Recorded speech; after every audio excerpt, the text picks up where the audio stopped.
A few years ago, we had an apparent suicide, pedestrian versus train. Hispanic male in his early 20s, and he left a note and then decided to go take a nap on the tracks. It was a mess. I mean a real horror show of a mess.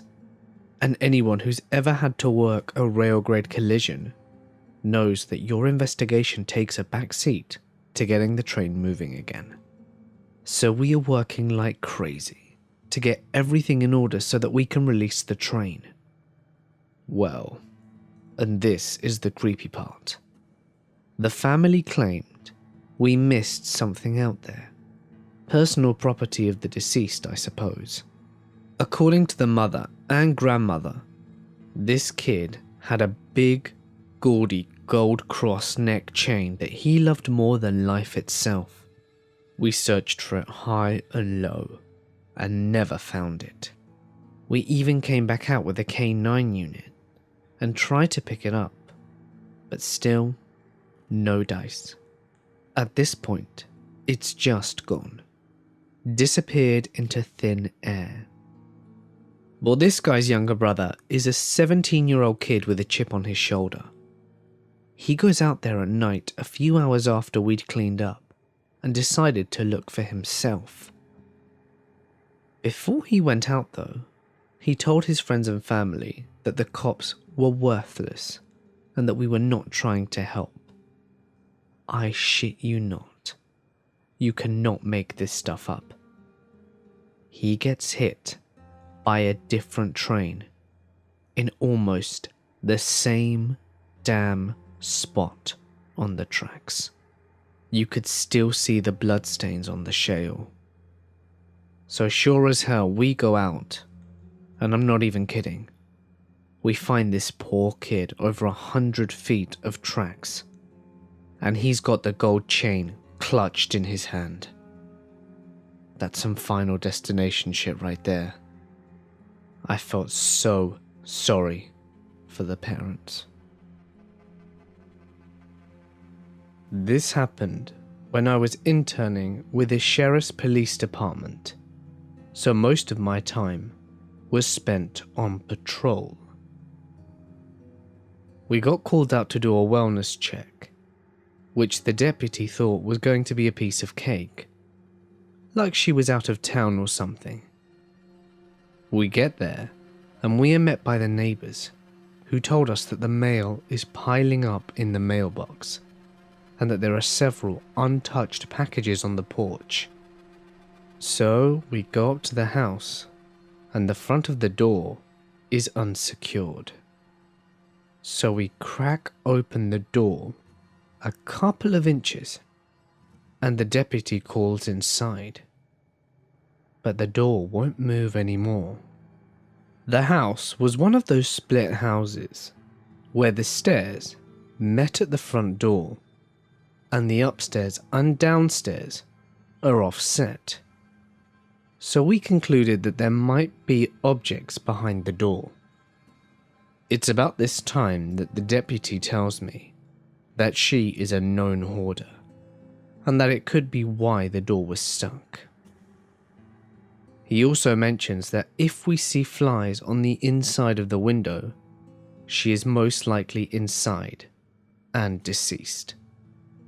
As we walk around the side of the house, we notice a lot of flies on the windows. The back door was locked, and we looked in and noticed bags upon bags of garbage, diapers and miscellaneous stuff all over the place. We head back to the front and attempt to make entry. He pushes the door open this time with a lot more force than before, and then from underneath, I see a grease liquid oozing out from underneath the door. The deputy stops, closes the door, and calmly tells me that the lady was indeed dead and wedged behind the door. From the dates of the packages, We concluded that she must have been gone for about 2 months. Once we did make entry into the house, I was allowed inside. After 2 months, she didn't even look like a human corpse. Her skin and body had sagged and melted to the floor. And her face was all black and had been for the most part eaten to the bone by maggots. I will never forget the smell when the coroners moved her and she popped. It was like a physical presence. Whatever those people get paid to deal with that shit is not enough. The thing that really got to me though was wondering if she had fallen down the stairs and died there, or if she fell and was unable to move and waited for help that would never come. A few years ago, I got a report of a missing husband. He told his wife and family of 6 children that he was going to get his tires changed, but he never returned. And this was 12 hours ago. They had purchased another house in the neighbouring community, and the relationship with the wife was under pressure, so the wife assumed that he was staying at the other house and claimed that he would never kill himself. The strange thing about this report, though, was that he emptied his personal bank account into his wife's this morning as well. The wife explained this off, saying that they had recently got into a fight about finances, and that he agreed that he was bad at money, and maybe that they should just have a joint account that she controls. On a hunch, I asked his 14-year-old boy if there were any areas in the mountains nearby that his father enjoyed going to. The son identified a road about 10 miles away. It was nearing midnight, but I decided to drive to the top of this old, abandoned Forest Service road. As I drove through the snow and started to climb the road, I felt a gut feeling that I would 100% find this guy up there, either thinking about doing it or already acted out the suicide. The snow-laid gravel road had some sign of travel, but no real indication of how fresh the vehicle tracks could be. As I reached the top of the road about an hour after, I was honestly surprised that I did not find his black truck. I spent the drive back down thinking about gut feelings and how unreliable they were, but that I somehow felt different about this one. As I travelled up the road, I did notice over a dozen smaller roads branching off, but they were not mapped, and I had already spent too much time on a single occurrence in a busy city with way too few police officers. Nonetheless though, I decided to check a single of these secondary roads, and about 3/4 of the way down, I picked a road at random to check, and sure enough, my headlights lit up the back end of a black truck about 100 yards past the first corner. Even if I hadn't memorized the license plate beforehand, I wouldn't have had to run it. It was clearly his. I radioed that I'd found the truck, parked my vehicle, and travelled the 20 feet to his truck, with my heart beating like I was doing a sprint rather than a normal run. What I found inside was a mess of brains and blood, caused by a self-inflicted gunshot wound under the chin. I'll save you from the description. There was just something about this gut feeling whilst travelling this abandoned and quiet mountain road, followed by a sense of being tricked by the gut feeling, then finding out it was true by discovering such a gruesome scene. Having to wait 3 hours next to his truck waiting for body removal and then to end it all by having to go to the family who is expecting good news to deliver to them the worst news possible. That makes me feel creeped out to this day. I worked as a park officer for a downtown metropolitan out of the Pacific Northwest. I saw my fair share of weird stuff on the night shift. Naked bike ride party after midnight with about 1,000 or so naked people chilling out, the occasional couple having sex, homeless people jerking off or shooting up heroin, and the occasional dead body. They were all a normal part of my job. Anyway, this one night we were sent to investigate a tent set up relatively near the waterfront, which was generally a homeless person that was trying to stay dry for the night. So we get there around 11:30 and tell the lady inside that she has to go a few hundred yards away to an area that is not patrolled. She fusses and complains about having to move, and then mentioned about a man living in a cave at the bottom of a shallow ravine, and that he had been killing small animals and eating them.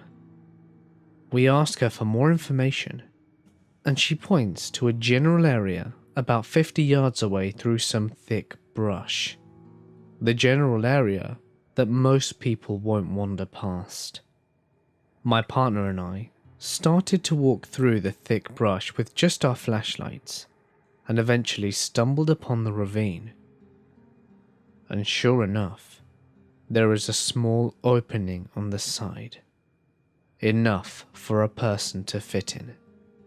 I scale down about 20 feet and peek inside the opening and see what seems to be a massive pile of magazines, torn pages, articles of clothing, a sugar cookie tin, a gorilla costume hand, some crude looking tools including a makeshift bow, a few knives, and other generally weird shit.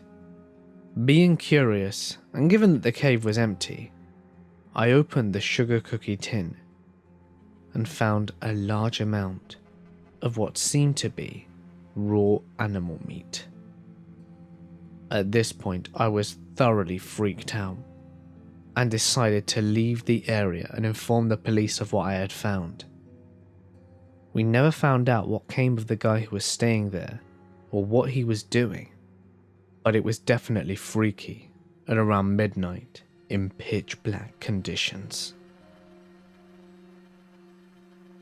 I've been a cop for a while now, and this is one of the calls that still haunts me. I get a call for a domestic assault that has just occurred, and I learn that the victim is at the neighbor's house. I get there and find the female victim's throat has been cut from ear to ear. The neighbor is holding a towel up to her slit throat, and the victim is struggling to breathe. The paramedics are on their way, and I take over holding the towel for the neighbor. I'm trying to apply enough pressure to reduce the bleeding, but not so much pressure that I am strangling her. I want a delicate balance. Quick law lesson. You know that there are laws against hearsay, right? Basically, I can't testify in court about the events that someone else has told me about and that I didn't witness. The person who witnessed it would have to testify to it. One of the exceptions is what's known as the dying declaration. If someone is on their deathbed and believes that they are about to die, their statements are exempt from the hearsay rules. I have some serious doubts that this woman is going to live. I want to ask her who slit her throat.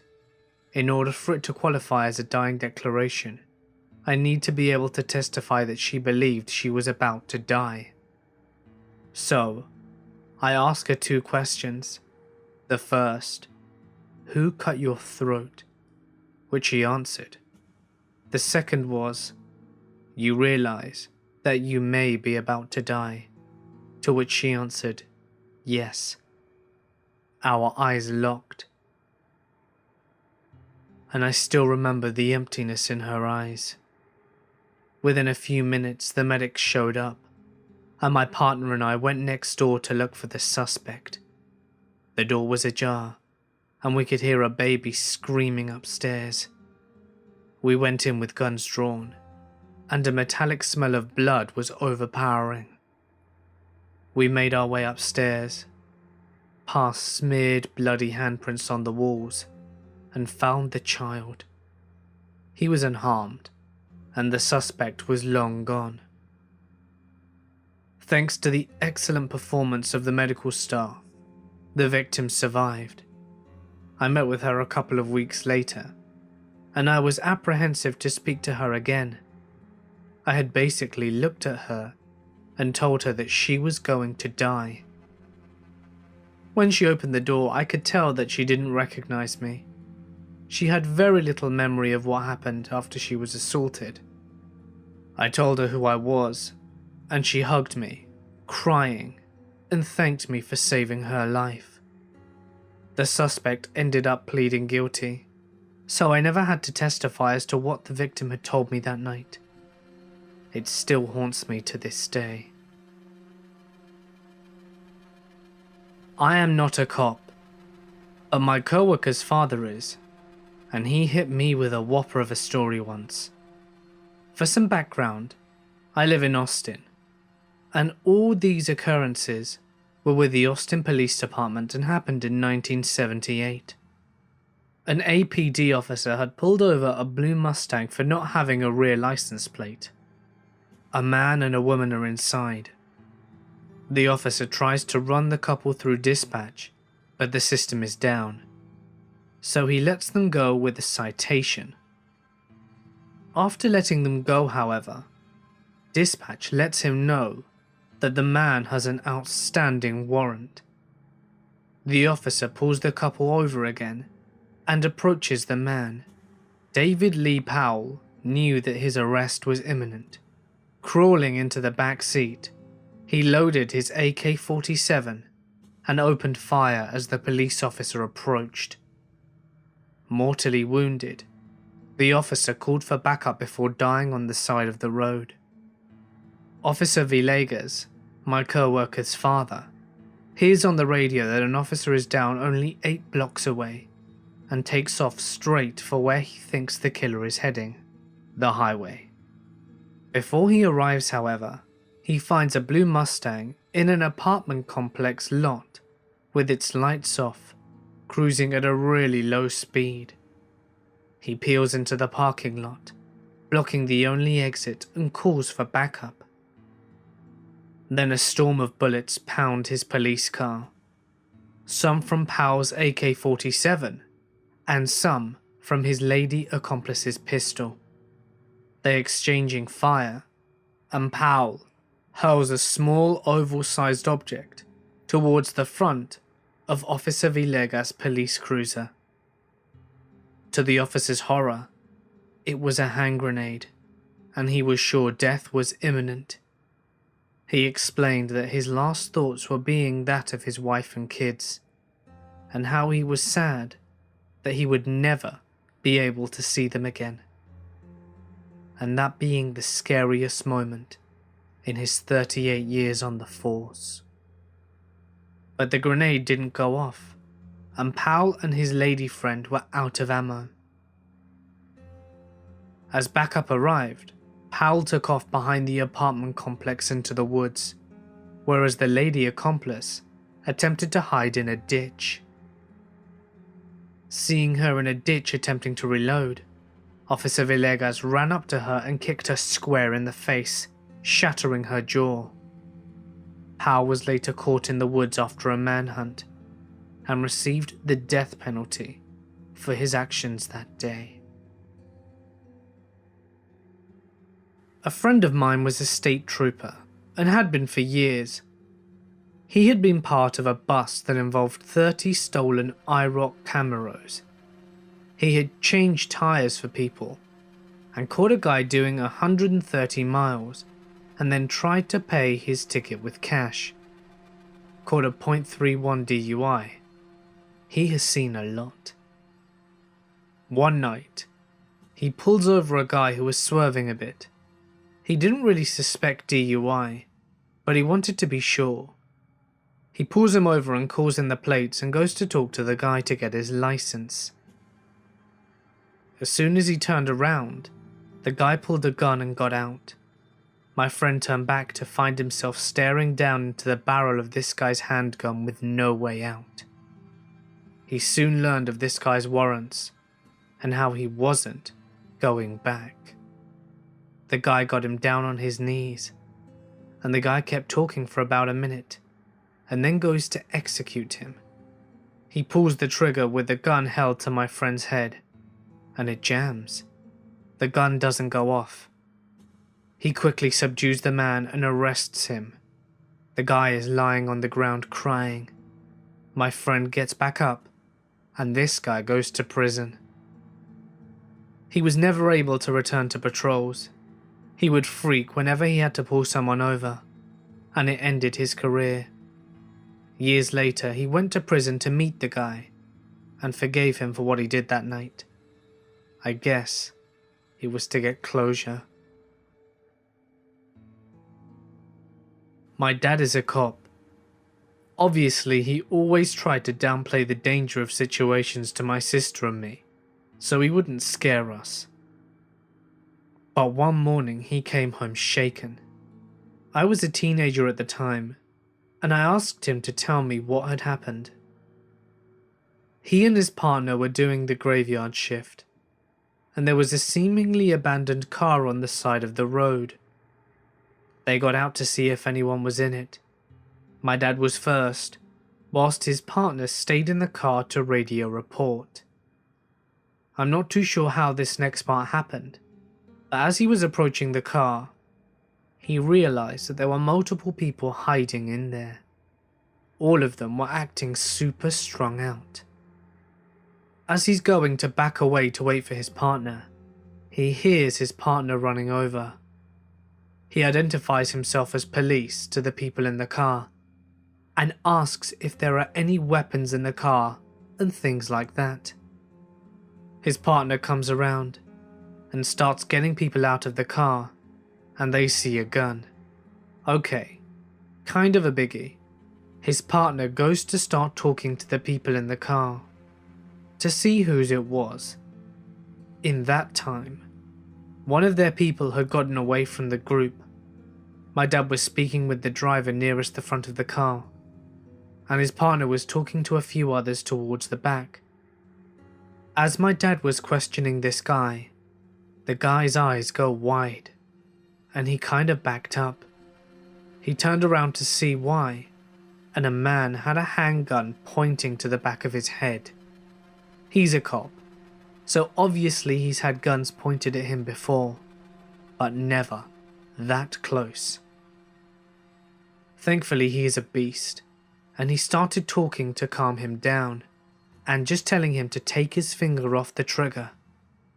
Whilst he was doing that, he put his hand up slowly towards his face in the I surrender position, and the second guy took his finger off the trigger, and he stuck his finger behind it.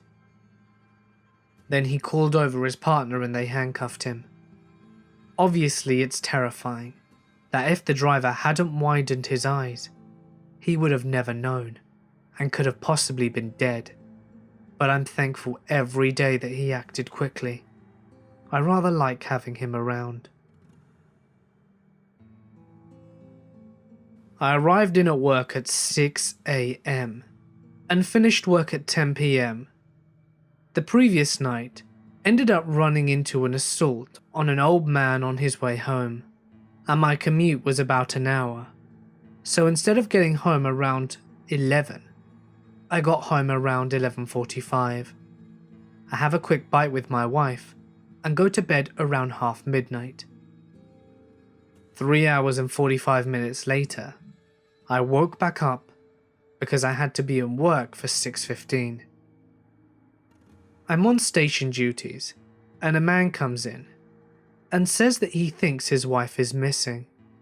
He's very sketchy on details, and I'm just having to drag information out of him. Basically, they had a fight, she stormed out and didn't come home that night. I checked her on the system, and she's a respondent for a couple of domestic violence orders. I dig a little deeper, and I discover that they're actually against her son, rather than her husband. I am very, very tired and a little cranky. I look at the bare information I have, and send the chap home to wait for his wife. I check the hospitals on our own system to make sure she hasn't been arrested, and local fire and ambulance services. I circulate her details to all units in the city and record the incident. I have done enough to cover my arse, and technically, there isn't anything else for me to do for a while. I go and get a cup of coffee, and all I wanted to do was sleep.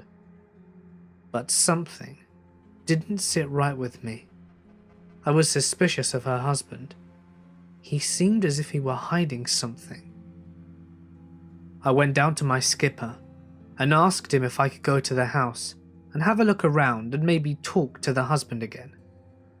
The skipper isn't delighted about it, because it means he'll have to cover the desk because we're short-staffed. But he agrees like a trooper, and off I jolly well trot. I arrive at the house and speak with the husband again, and ask him if I can have a look around. There may be something that might shed some light on where she may have gone. I have a scout around the house, and find several containers of pills with weird names. After a quick Google search, I discover that this woman appears to be on a cocktail of antidepressants, mood stabilizers and other stuff. Oh, and I found an insulin kit. I ask her husband about these, and he mentions that his wife has some emotional problems. But I didn't think it were relevant, and put it to him that there is a lot of medication here, and ask if she has more than one insulin kit. He goes pale at that point. She'd left all her medication at home. I ask him where she keeps her purse, and we ended up checking her bedside locker. Her purse is missing, but I snag a framed picture for future reference, as I currently had no idea what this woman looked like. I ask him if I can search the room, and he's beginning to completely break down at this point and tells me I can do whatever I damn well please, and storms off into the living room. I am feeling distinctly queasy at this point, to say nothing of a banging headache from sleep deprivation. I don't find any suspicious holes in the wardrobe where she may have taken clothes, or any secret stashes of drugs or cash. I don't know what possessed me to do it, but I search the bed. I turn over his pillow, and there's a note underneath it. It's a suicide note, explaining in no uncertain terms that she is intending to end her own life, and that she can't go on, and that she's sorry for being a burden. I radio the station and update them.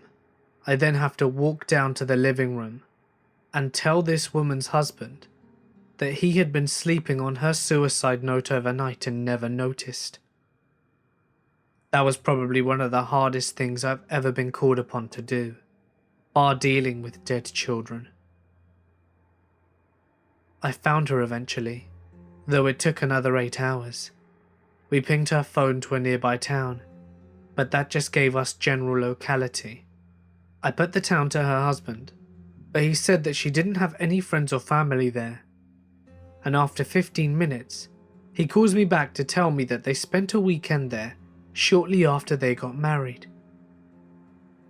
I called the hotel they stayed in on that occasion, and they've got no one by that name.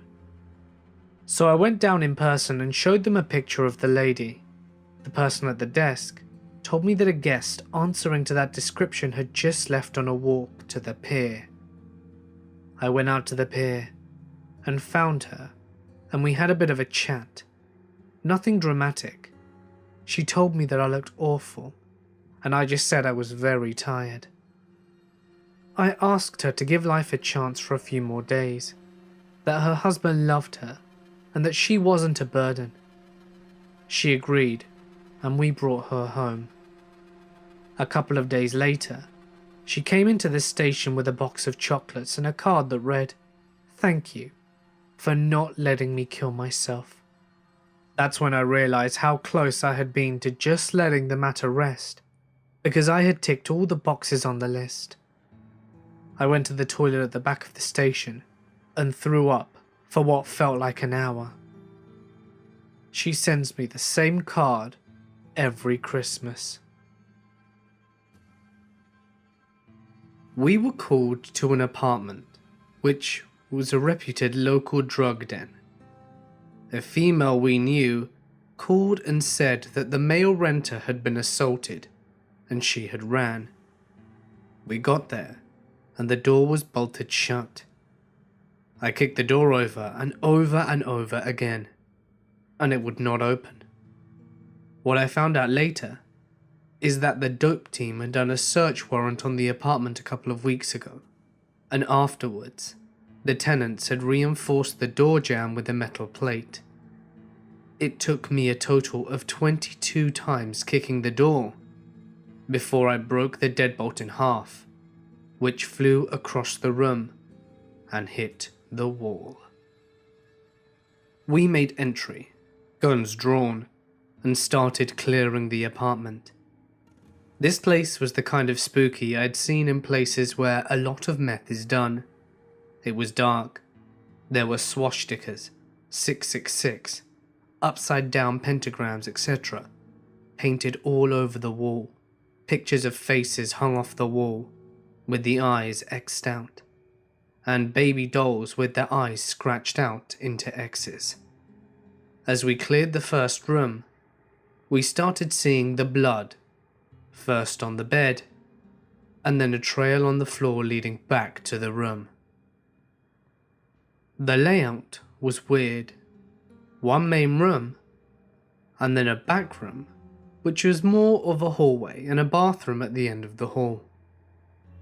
We followed the trail of blood down the hall to the bathroom door. In front of the door was the renter's dog, which was shaking uncontrollably and pissing all over the floor, scared out of its mind. As we got closer to the dog, it became very aggressive because it was scared.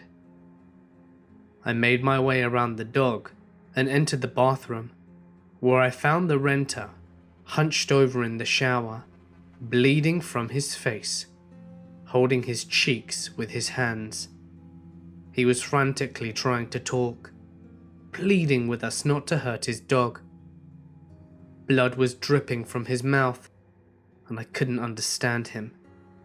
Then, I saw the extent of what had happened.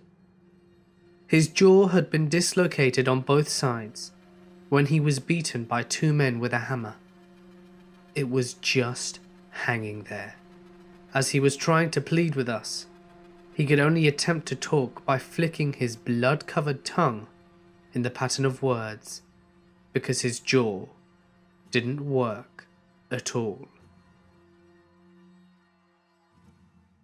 This was told to me by my EMT friend.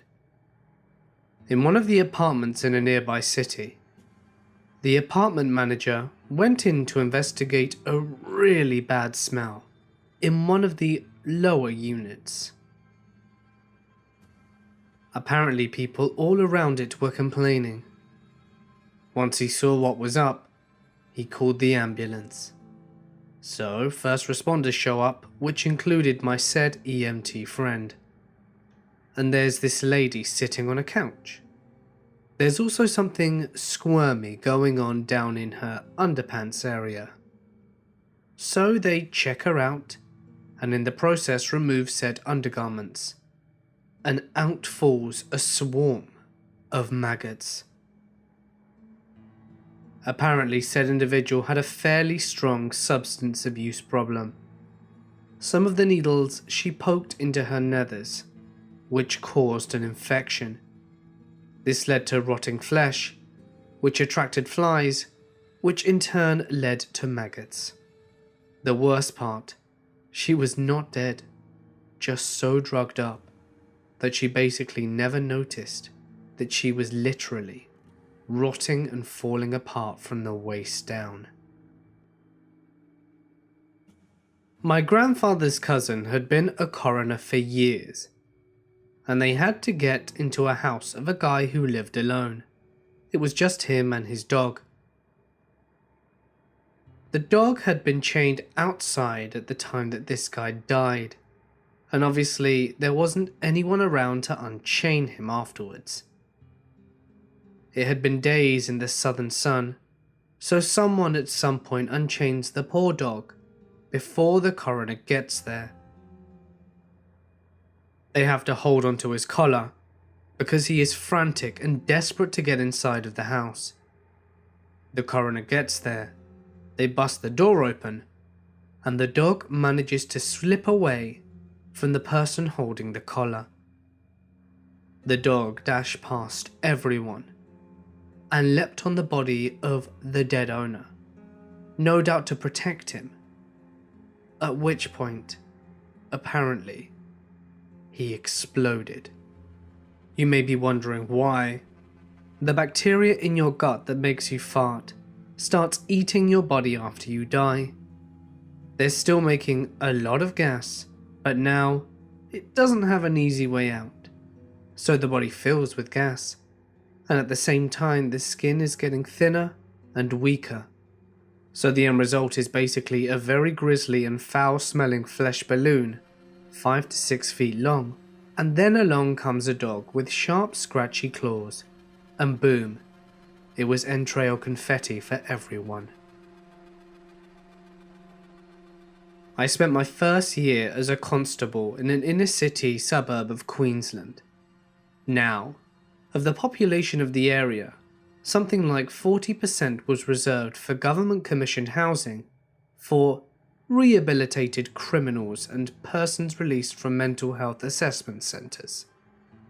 So there was a share of creepy shit, but to be fair, for the most part, the people who we dealt with were more like cartoon characters than super shady creepy, but they had their moments. One guy that we had just met before decided one afternoon to start destroying shit in the commission setup of units he lived at. He was going crazy, kicking through latticing, throwing pot plants off buildings at passers-by, stealing and collecting people's shoes, smashing car windows and the like. After about 15 minutes of mayhem, he must have ran out of steam and gone back up to his unit. That's where we found him, and he decided to bung on a turn. He would just not stop screaming and bashing his head and face into any surface or object that he could find. Eventually we got a van with a pod and secured him. Then we went back into the house to try and figure out what had happened. The house were like a cluster bomb had gone off. Somehow he had fit 2 coils trolleys inside and was using them as furniture. The whole place stank of rotting food and shit, and on the coffee table, if you can call it that, there were a series of scrawled notes of just expletives. Again, not massive mental function with this guy, as well as a wooden box. Inside the wooden box were about 100 small clip seal bags.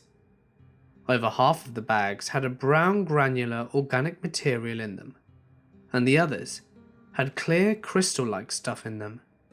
The brown bags were somewhat organised from the smallest to the largest staples. Now, with the type of people we had in the area, we had all sorts of wonderful ways these people got high.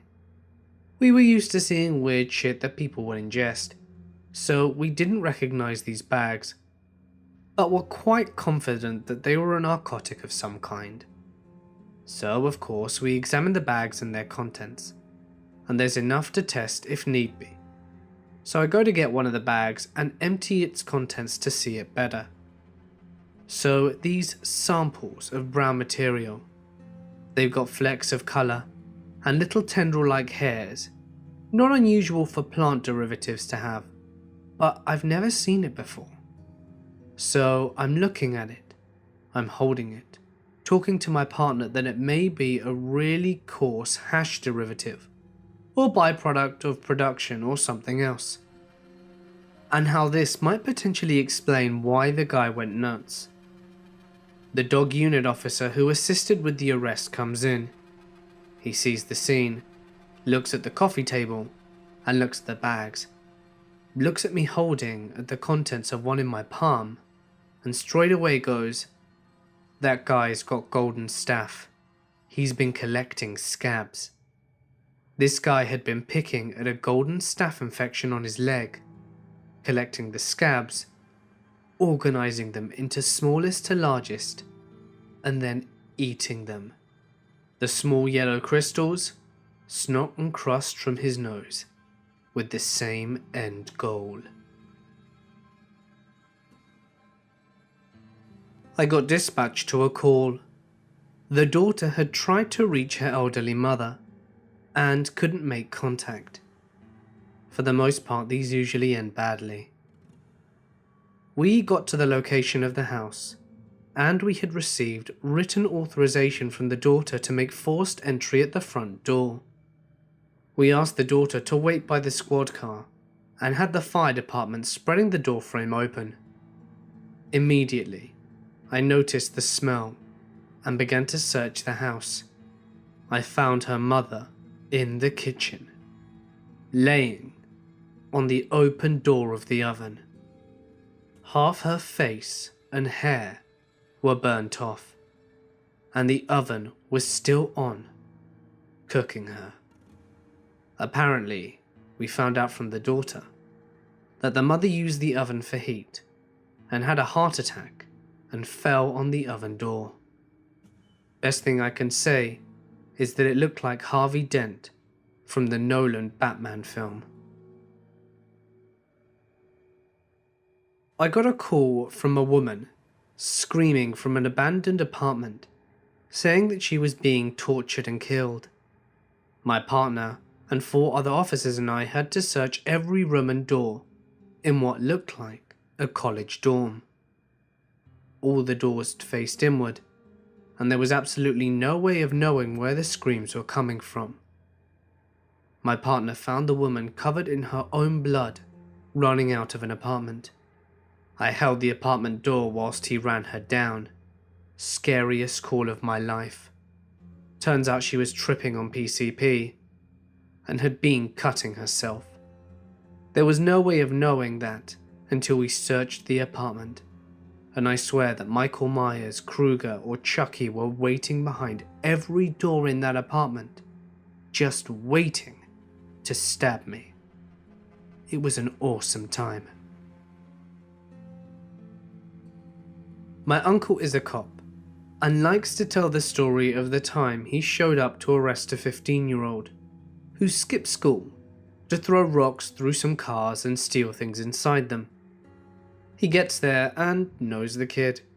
They've gotten him a few times before, one time for turning up to school with drugs, and the other time for carrying a knife at school. They knock on the door, and his 18-year-old brother and 17-year-old sister open it. The cops kindly tell them what they want, and the duo then respectfully tells them to piss off. The cops show them that they have the warrant for this kid's arrest, and that they need to open the door. They get told, this time more rudely, to leave. So, getting quite annoyed now, another cop car pulls up and asks what's going on. As they're being uncooperative, they know that they may have to force their way in and break the chain. The 18-year-old shithead says that he has a gun, and about 3 seconds later the door is broken down. The 18-year-old is quickly tasered, and the 17-year-old girl is screaming for her brother to book it.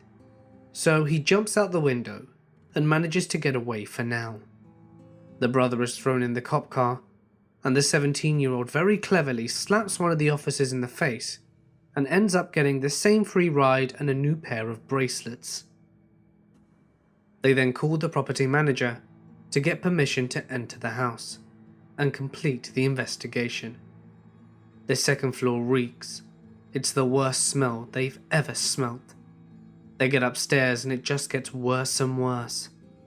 They open the door and find a long, rotten body, surrounded by needles and other drug shit.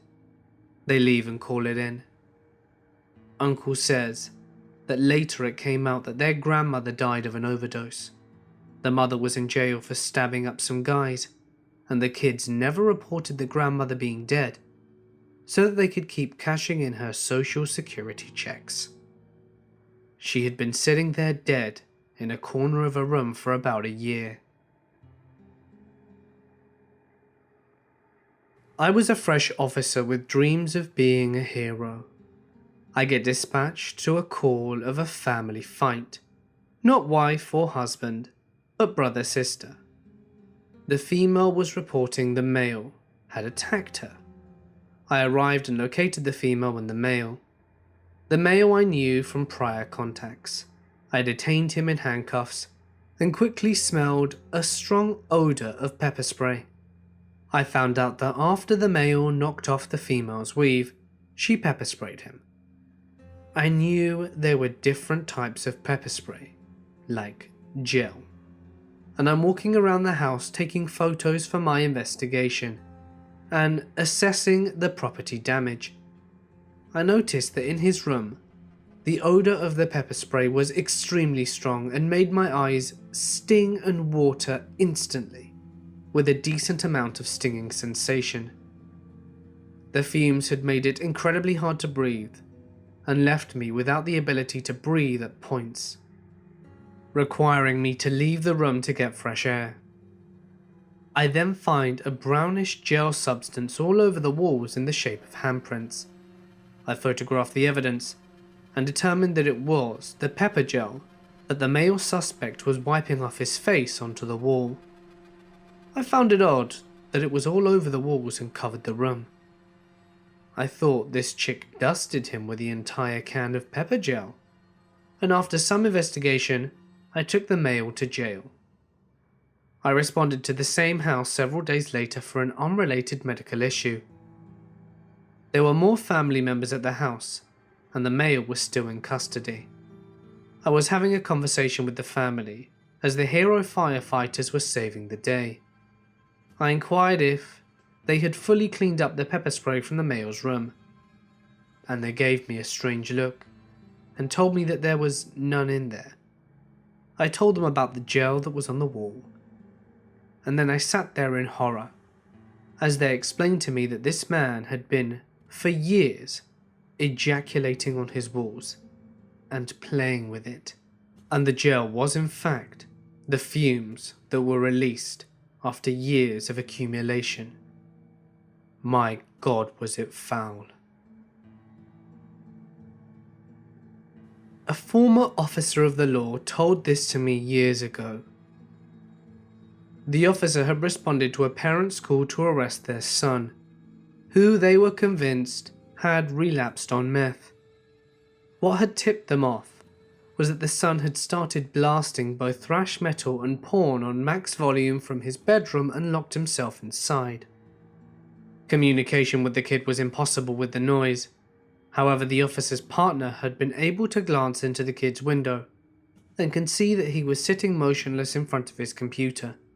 He was shirtless, but otherwise everything seemed rather normal. With permission from the parents, the officer decided to push through the lock. Moans and groans and relentless guitars deafened the ears. The only light illuminating the room was the bluish hue of the computer monitor. The kid's face was a disoriented grin, stretching to his lips' furthest limits. He wasn't shirtless, he was in fact naked and drenched in sweat. In his right hand, cupped like a chalice, were his testicles, which he had ripped off in a flurry of drug-induced self-mutilation. I was taking this law class, and my professor brings in a cop to talk about points of law. At one point, the cop shows the class a picture of a man who committed suicide by a gun. "Can you see what colour his eyes are?" he asked.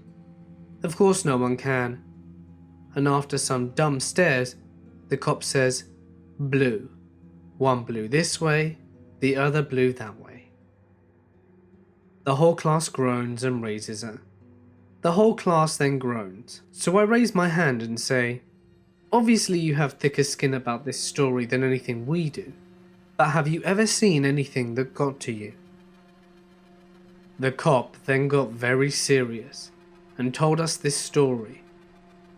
A local family, 2 brothers, both very young, every Saturday morning, the older brother would get up early and make toast, and both he and his younger brother would sit in front of the TV, munch some toast, and watch Saturday morning cartoons. This one Saturday, the older brother didn't want to get up and make toast, so the younger brother decided to try it for himself. He apparently went to the kitchen and put the bread in the toaster and then pulled the switch down.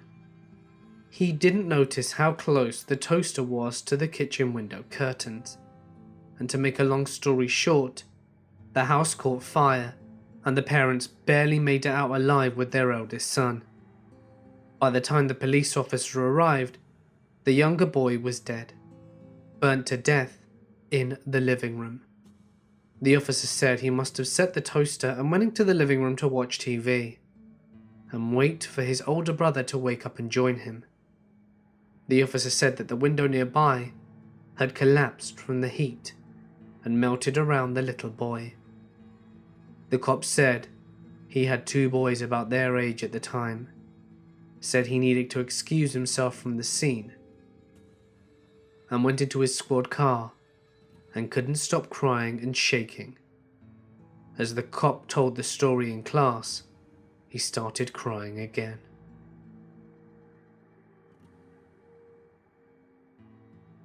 I responded to a 911 hang-up at our ranges around 9 PM.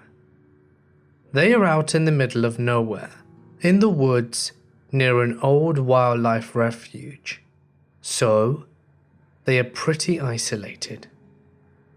There are no streetlights out there, and it's a few buildings with lots of open fields for sniper ranges and tons of woods. I pulled up to the gate, unlocked it, and drove in. I parked and walked up to the classroom, where the 911 hang-up phone was located. I should also note that this entire area has significance to the Civil War era and World War II, as it was a military installation. I would also like to note that the number for the 911 hang-up does not exist, but it occasionally trips our dispatch call center for unknown reasons. I've had my fair share of paranormal experiences, mostly when I was stationed in Japan, so I take the patrol shotgun out just to feel better about the entire stupid call in the darkness of the night, whilst responding to a 911 hang-up to a line that no longer exists. I unlock the door to the small wooden building.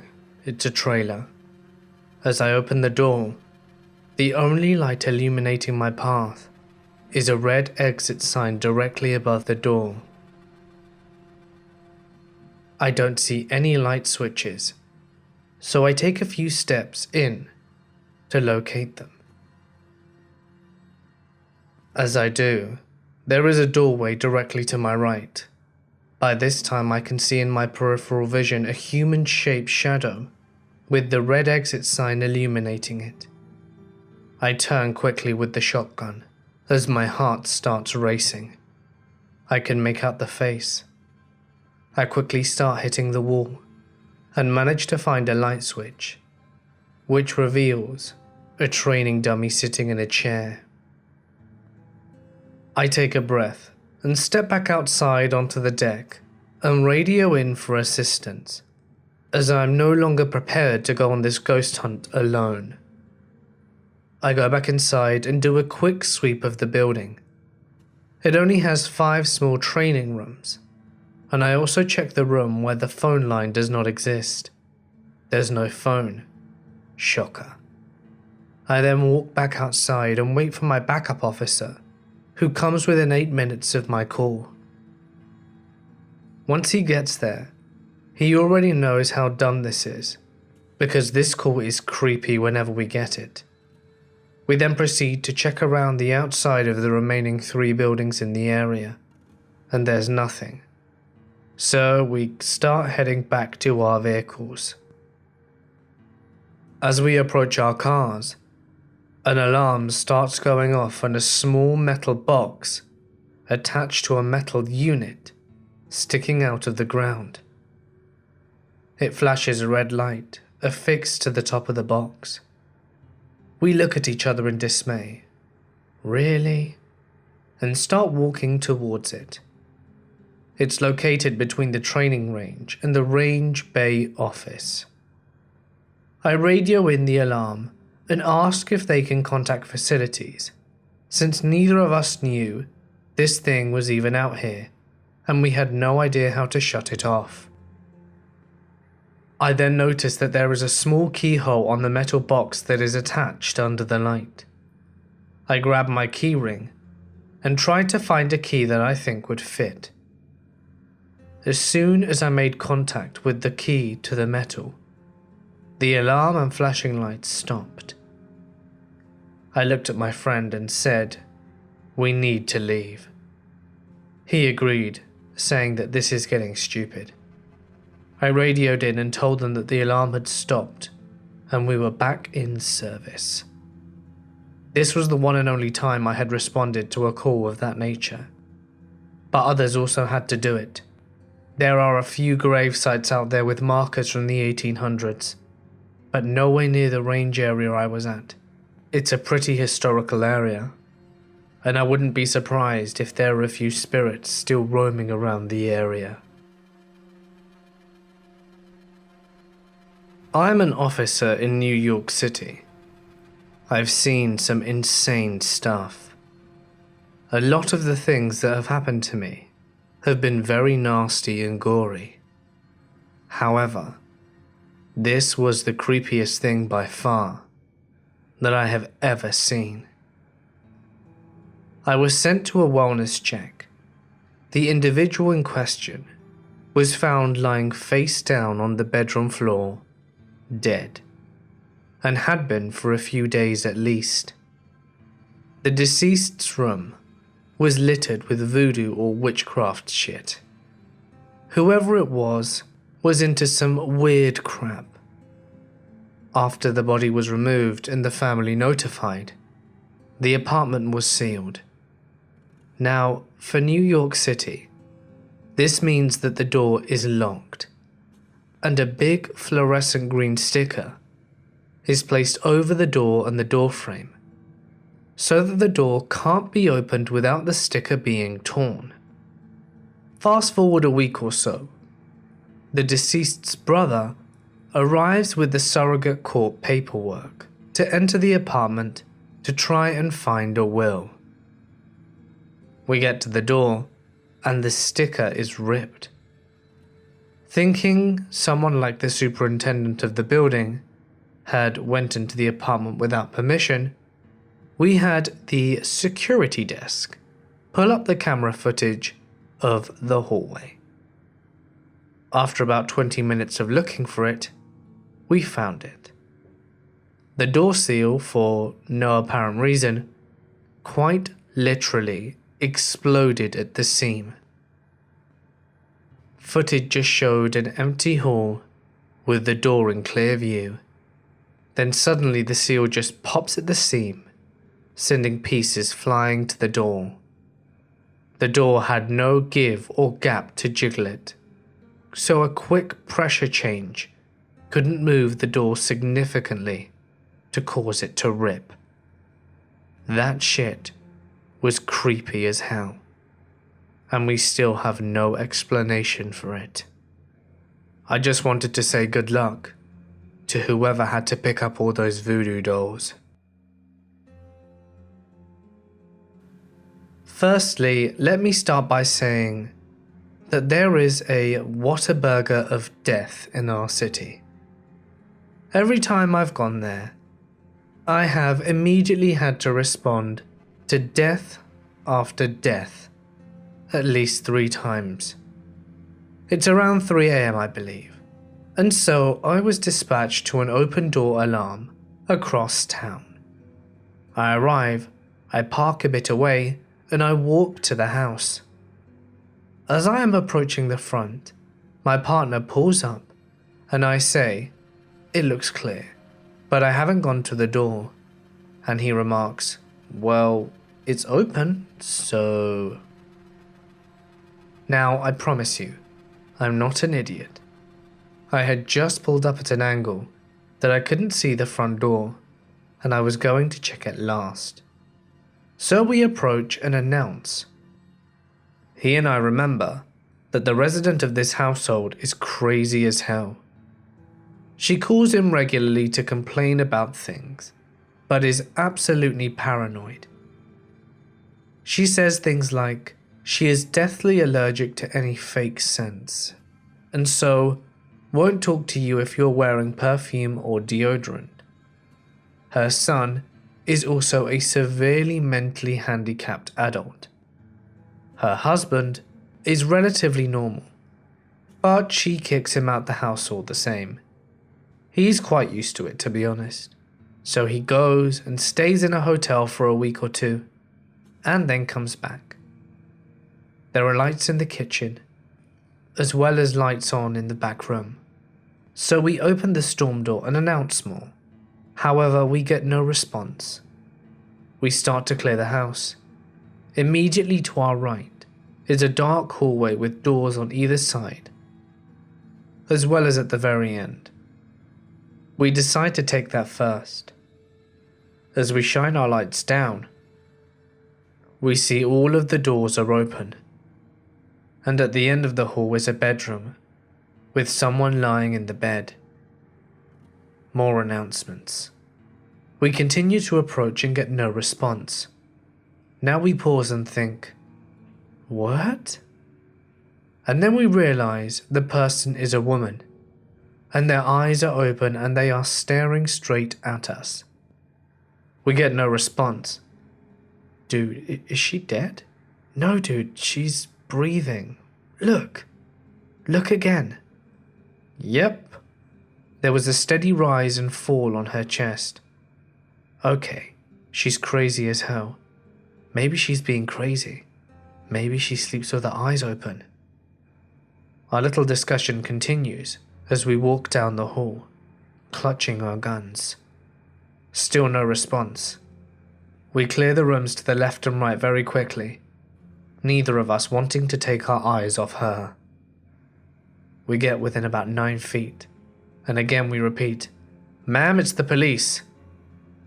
There's nothing but a blank stare and breathing. Dude, there's a gun by her pillow. Now we're dumbfounded and freak out a bit. I think that no matter what, I don't want her waking up and coming to grab it. I lunge for the gun immediately, and then it hits me. The gun was in a pool of blood. I yell, "Yuck," and throw the gun onto the ground. My buddy asks what's wrong, and I tell him that it's covered in blood. So, he steps forward and hits the light switch. Then the full scene is clear to us. She's lying on the bed, with a gunshot wound to the head. Blood pooled in a crook of her arm. No blood was on the floor, and the sheets were very dark colored. I couldn't see any of it until the lights were on. She's still breathing. We should ask for a medic. Code 3. I tell my buddy to go get the camera. He comes back in, and at one point, one of us exclaims, "Crap, there's someone else in the bed." A small tuft of hair was visible from underneath the covers. We'd thrown it back to see the adult son, half of his head out, with glazed over eyes. We updated dispatch. 2 gunshot wounds to the head, 1 dead. We kind of step back. The medics were already on the scene. The medics take one look, pick up the lady, and toss her on the floor, grab the male and put him in the gurney and run. Turns out that most of his brain was on the bed. His nervous system was intact and was keeping him breathing. She was lying on top of him. His breathing made it look like she was breathing. She was dead as a doornail. It was a murder-suicide. We never found out what happened to the guy. But honestly, I don't think it would have been all that great. And for those few minutes that we thought she was still alive, were some of the creepiest of my life. This happened a few months back.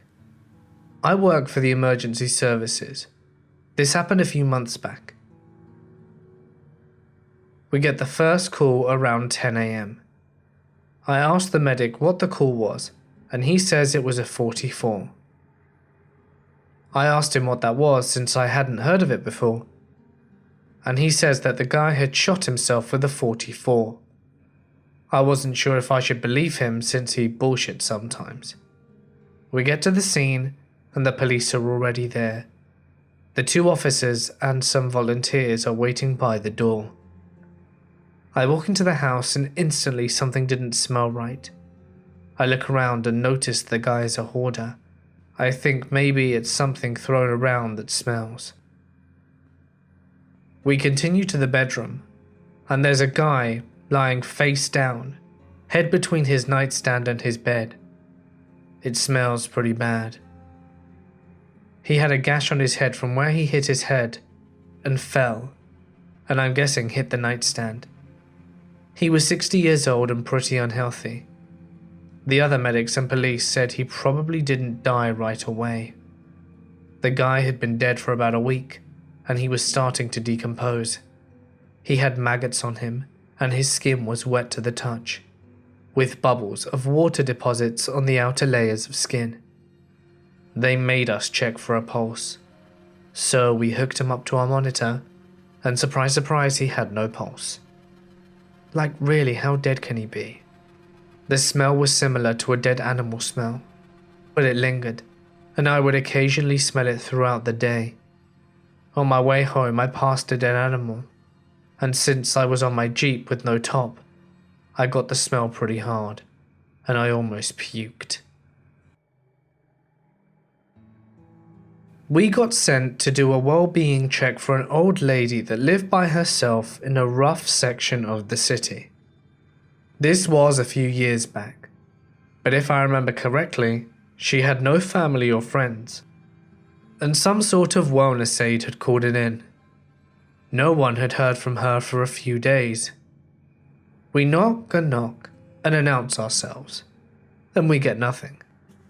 We get a property manager on the phone, and he comes by with keys. We open the door, and there she is, very dead on the floor, with a look of fear and pain frozen over her face. One of her feet was detached and was about a meter away from her body, with blood everywhere. I instantly assume she was murdered and get a shot of adrenaline. But when we take a second to take the whole scene in, we figure out how the woman died. She needed to adjust her blinds, so she got a chair from the kitchen, stood up on the chair, and lost her balance. She fell and landed on her foot, which snapped clean off her leg. She then proceeded to crawl around bleeding until she passed out and died. I've seen much worse, but this one sticks with me, because I can't even imagine the thoughts running through her head as she was dying, all alone and unable to summon help. I was an MP in the army many years ago, and I believe it was 2005 when this happened. Shortly after our shift started, we were called to secure a crime scene in one of the on-post housing areas for lower enlisted folks.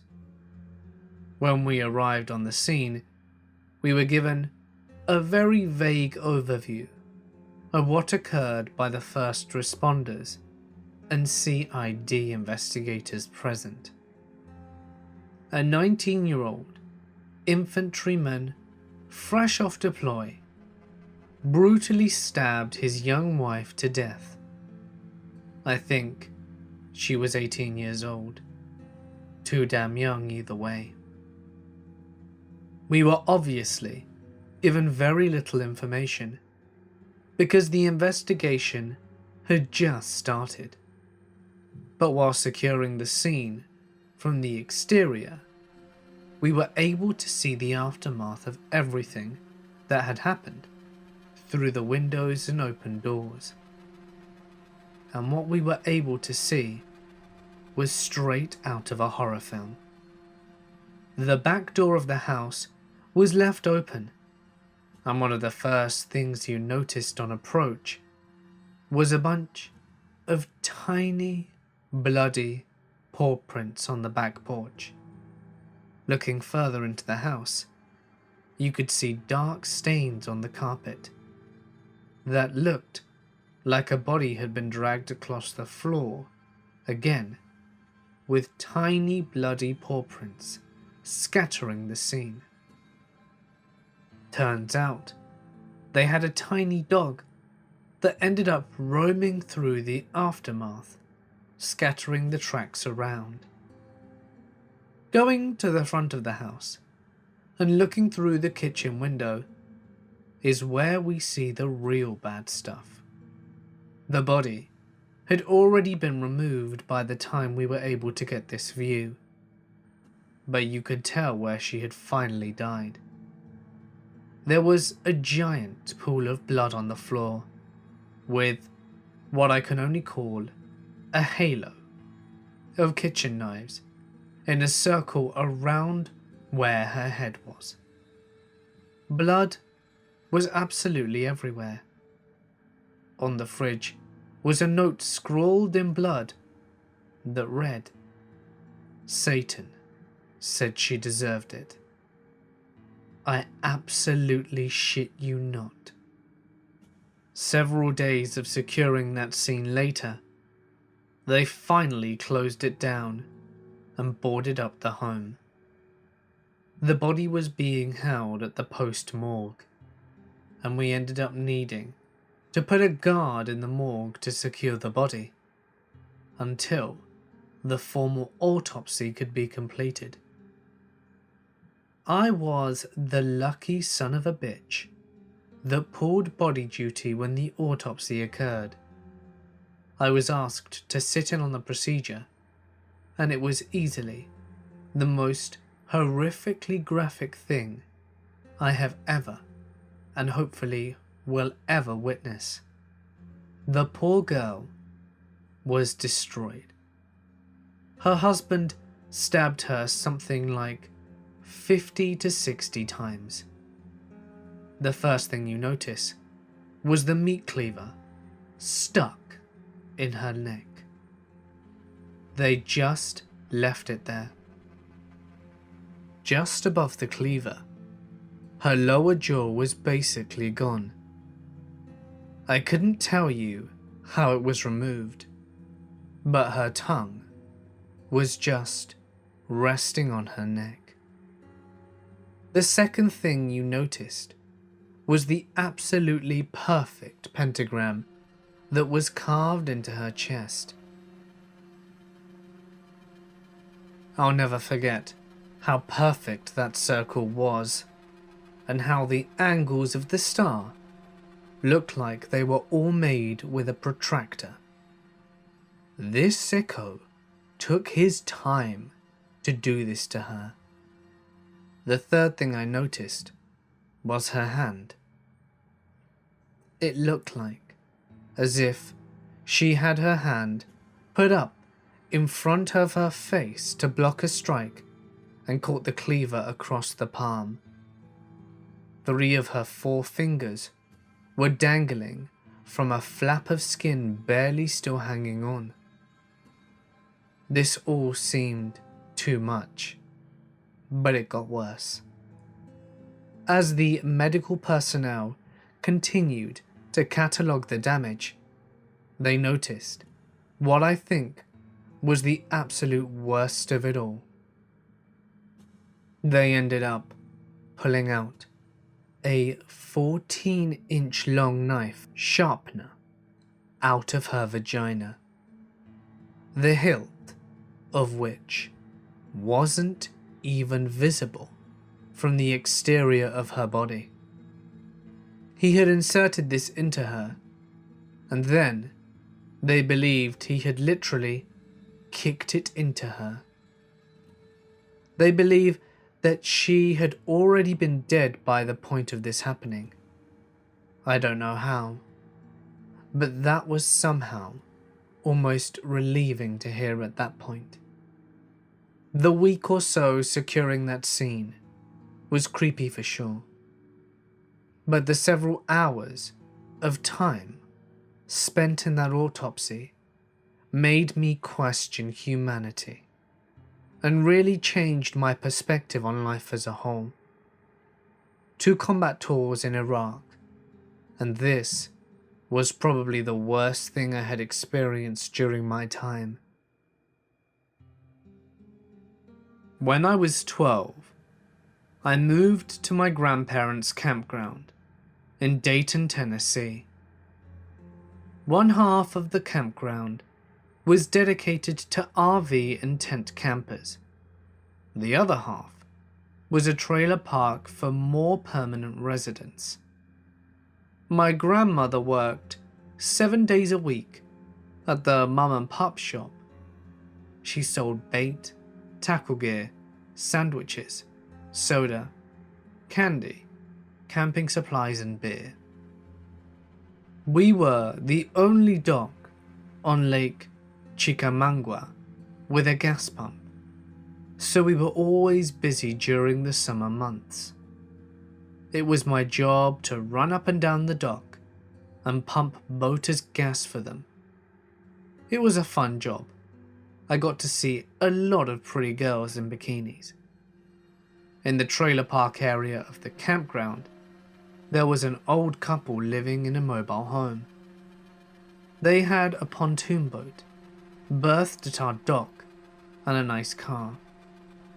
They were model tenants, and they always paid their rent on time, sometimes even early. But then one day, we noticed that their pontoon boat was gone. But we didn't really say much about it. Then we noticed that their car was gone as well. Then, rent day came and went. A week went by. Gran became concerned, so she walked to the trailer and knocked on the door. There was no response, but there was a note taped to the door. "Nurses, come in." The older wife had to use a walker, but had recently took a turn for the worse with her health.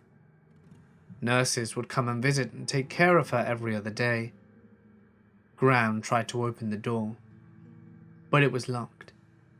She pounded on the door and called out their names, but received no reply. It was at this point that Graham became heavily concerned, so she called the sheriff, Leon Sneed, and he showed up about 10 minutes later. Graham gave him permission to force the door open, and the sheriff kicked in the door, and immediately put his hand over his nose and mouth and said to not go in there. It wasn't before long that more police and then an ambulance arrived. By this point, naturally, a crowd had started to gather. We all knew each other. Some were campers just passing through, but the crowd kept growing and growing. Eventually, 2 body bags were brought out of the trailer and put in the ambulance. Sheriff Sneed showed us photographs and explained to us what happened. Evidently, this old couple were behind on financial obligations. They repossessed their pontoon boat, their car, and they denied the wife's insurance. They had no family, no children, just themselves. It was murder and suicide. The man had left a suicide note, and this is what it said.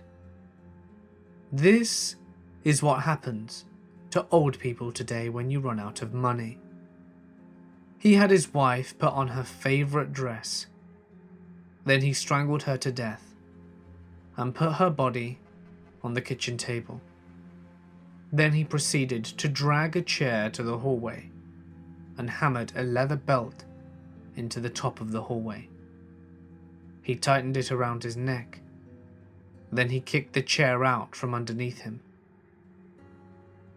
When Sheriff Sneed found him, he was hanging lifelessly. But there were deep fingernail claw marks around his neck, where he most likely tried to free himself, but to no avail. The most chilling part of the story, other than the murder-suicide itself, was the fact that the trailer had only been 15 feet away from my school bus stop. It was estimated that they had been dead for at least a week, so that means for 5 days straight, I was standing 50 feet away from 2 dead bodies, and I never knew. I am not a police officer, but I worked with the state police, running tows for them. And this 2012 Christmas still gives me nightmares. We received an emergency call to a crash that was blocking traffic both ways. We ran over there with a flatbed, assuming the worst. But when we got there, we were met with a rather awful scene. Usually people are banged up, and we wait for them to be pulled out and then tow the car. So this was a first for me. The pickup truck was indeed blocking traffic. It had been T-boned, pulling out of a Walmart parking lot. The truck was turned around the center of the road, cops and medics just standing around. We approached the scene. The horn is still blaring on the truck. There is a man hunched over, and his brain is splattered all over the interior of the truck. His head is mangled, and now parts of the steering wheel, hence the blaring horn. The gate of the truck had come down, throwing Christmas presents perfectly wrapped, with bows and cards all over the road. Between brains and Christmas gifts, I quit that night. I was interning with the sheriff's police department, so most of my time was spent on patrol. We got called out to do a wellness check with the deputy, and he thought it was going to be a piece of cake, like she was out of town or something. We get there and are met by the neighbours, who told us that the mail is piling up in the mailbox and that there are several untouched packages on the porch. So we get up the house, and the front door is unsecured. So we crack open the door a couple of inches, and the deputy calls inside, but the door won't move anymore. The house was one of those split houses, where the stairs meet at the front door, and the upstairs and downstairs are offset, so we concluded that there might be stuff behind the door. It's about this time that the deputy tells me that she is a known hoarder, and that could be why the door was stuck. He also mentions that if we see flies on the insides of the window, she is most likely inside and deceased. As we walk around the side of the house, we notice a lot of flies on the windows. The back door was locked, and as we looked in, we noticed bags on bags of garbage, diapers, and miscellaneous shit all over the place. We head back to the front and attempt to make entry. He pushes the door open, this time with more force, and from underneath, I see a grease-like liquid spreading out from underneath the door. The deputy stops, closes the door, and calmly tells me that the lady was indeed dead and wedged behind the door. From the date of the packages, we concluded that she had been dead about 2 months. Once we did make entry into the house, I was allowed inside. After 2 months, she didn't even look like a human corpse. Her skin and body had sagged and melted into the floor, and her face was all black and had been eaten to the bone by maggots. I'll never forget the smell when the coroner moved her and she popped. It was like a physical presence. Whatever those people get paid to deal with that shit, it's not enough. The thing that really got me though was wondering if she had fallen down the stairs and died there, or if she fell and was unable to move and waited for help that would never come. I was speaking to one of the guys who was with me that day, and he told me a story about something that had happened to him. He used to work for a disaster and restoration company, cleaning up after fires or water damage. For whatever reason, he once got a job to clean up a dead body. It was the only time the company got a job like that, and the body itself had been removed, but the smell and chunks of flesh were remaining, and it was horrific. He told me it was the absolute worst thing he had ever smelled. No one in the whole company had the guts to do it, so it ended up being landed with him.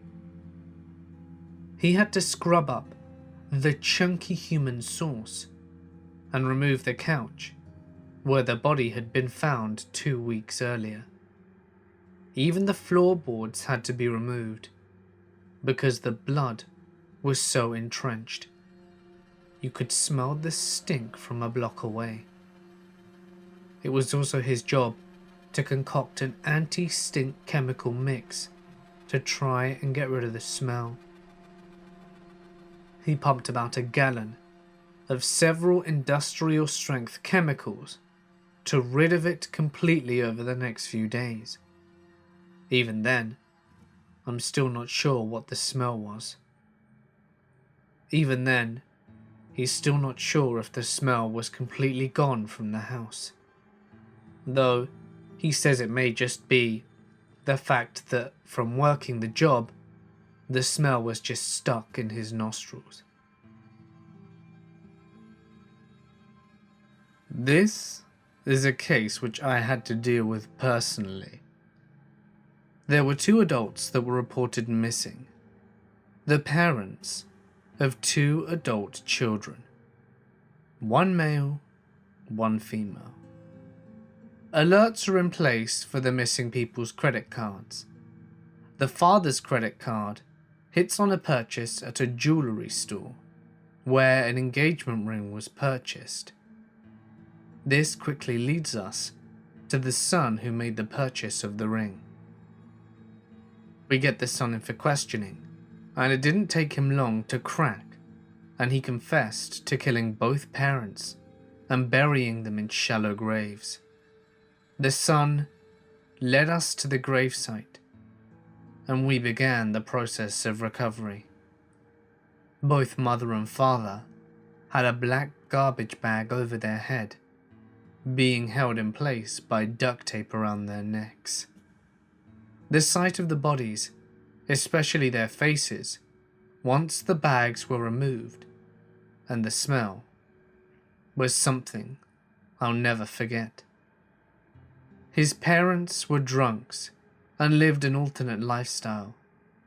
On the night he killed them, he said his dad tore into him pretty good, calling him a loser, and a loser that was a mistake. He should never have been born. But he said what threw him over the edge was his dad calling him half a man. He flew into a rage and choked him out. The mother watched and did nothing. She realized that Dad was dead and said something to the effect that she was right about him, and the son gave it to her too. The girlfriend helped clean up the bodies and disposed of them. It didn't take the girlfriend long to flip and testify. I was working the third shift on Halloween night. I'm out by one of our smaller lakes just outside the city limits. Kids love to go out and drink, which is surrounded by some very nice houses. Going through the neighborhood, each of the roads ends at a small 2-lane road that surrounds the lake. I'm slowing to the stop sign, and I'm already starting to look to my right to make the turn when my headlights start tracking the rock wall that surrounds the lake. I catch something out of the corner of my eye in one of the large trees that dots the walk path. I back up to see what it is, and it's a guy hanging. At first I thought it was a Halloween decoration. The neighborhood is really into decorating every holiday. So I stop, get out, and as soon as my flashlight hits him, I realize no decoration, nope, he's dead. As I'm standing there getting ready to call it in, I notice a gaggle of kids coming from down the street, trick-or-treating. Shit. As soon as they see my car, they start heading my way faster. So I book it back up the block to meet the parent walking with them and tell her she needs to take the long way around the block, as she can see in my face that I'm not kidding. Turned out, it was a 20-year-old that was devastated about his girlfriend breaking up with him, and she lived in the last house on the block, so she would see him next morning when she looked out of her window. I was called out to negotiate with a 17-year-old female who had barricaded herself in a bathroom with multiple knives and scissors. She'd done it very well too, as SWAT ended up going through the sheetrock wall. She wouldn't talk with me at all, but had multiple graphic conversations with her mother, who committed suicide 3 years earlier, and her dad, who's serving lots of years in prison for sexually abusing her. When SWAT pulled her out, she had completed multiple circumcisions on herself with the scissors, completely cut her own nipples off, and had sodomized herself multiple times with multiple steak knives. The kicker was, she was talking the whole time, and her tone or volume never changed. The pain never bothered her, or, more likely, she never felt it. The human mind is a scary thing. One cold October night, we got a call to assist the sheriff's office on a burglary in progress out in the country. Because our radios couldn't talk to the country roads, the country dispatch telephoned our dispatch, and our dispatch radio relayed the information to us. We basically had no info and didn't know where we were going, and I had a lonely, eerie, creepy feeling in my bones whilst driving at crazy speeds to help this family. It took us probably 25 minutes to arrive on the scene. This house was dark. It turned out the suspect had cut the power days before and had been living in the house while the family of 4 was on vacation. Walking through the yard to the front door, I could hear a man yelling, "Get out of my house, please," politely, but firm and loud. I walked in and found an obviously mentally unstable young man, dirty, bearded, with wild eyes, calmly almost whispering, "I was sent. I'm supposed to be here. This is the place. This is the place. I was sent here. You'll be sorry." He didn't respond at all to verbal commands, but he didn't resist at all when I put the cuffs on him. It was like he was looking through me while I was questioning him and searched his backpack. I was honestly freaked out. Even though I was significantly bigger than him, it was just unsettling. I didn't even want to put the guy in the back of the car. I didn't want to have my back to that tricky guy. His backpack was full of miscellaneous items, a notebook full of drawn monsters and rambling writings, a hunting knife, clothes that could have been his, mail from different addresses and names, kids' school maths books. It was just weird.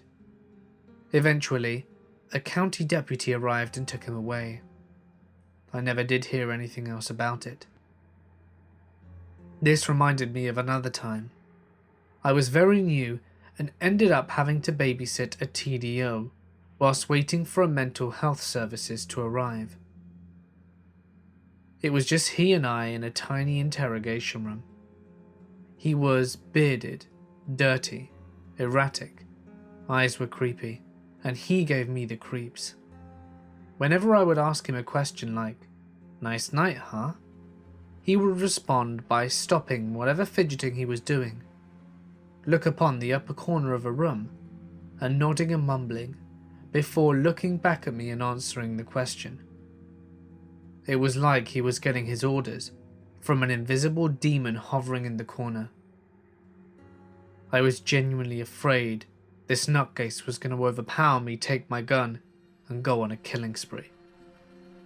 I was just out of the academy and this guy was clearly capable of violence. The on-call mental health professional that night was a smoking hot young thin girl who immediately sat right beside him and put a sharp pencil in his hand. I was positive that I would be wresting that pencil from his hand later, but he calmed down when she arrived. Weird. I heard these stories from my dad. He worked for a restoration company, and they had a contract with the city for first responses to certain emergencies. The cops were called to do a welfare check on a woman. The family hadn't heard from her in a week or so. When they got there, they could see her lying on the ground by the front door through the window. They ended up breaking down the back door in order to get in, but she was long gone. So they called the restoration company to come board up the broken back door. My dad arrived on scene before they removed the body. She was all bloated and nasty. My dad had never seen a dead body and was a bit disturbed. The chief of the fire department was there and asked him if he was okay and if it was his first dead body. My dad was like, yeah, and the fire chief didn't seem bothered at all. So my dad asked him what the worst thing was that he'd ever seen. He had 3 stories, and this in my opinion was the most disturbing. The scene. Apparently, bystanders had seen a guy on his cell phone, and he was clearly arguing with someone.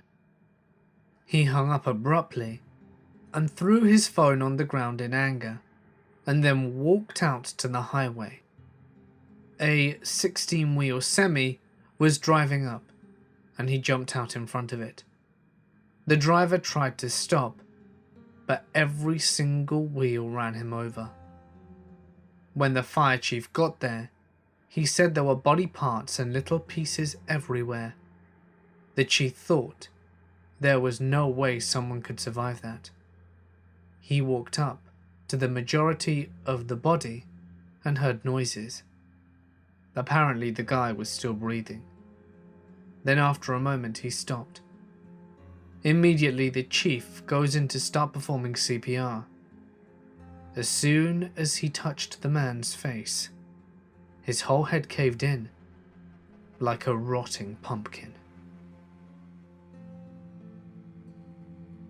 About 9 years ago, we get a call from a payphone.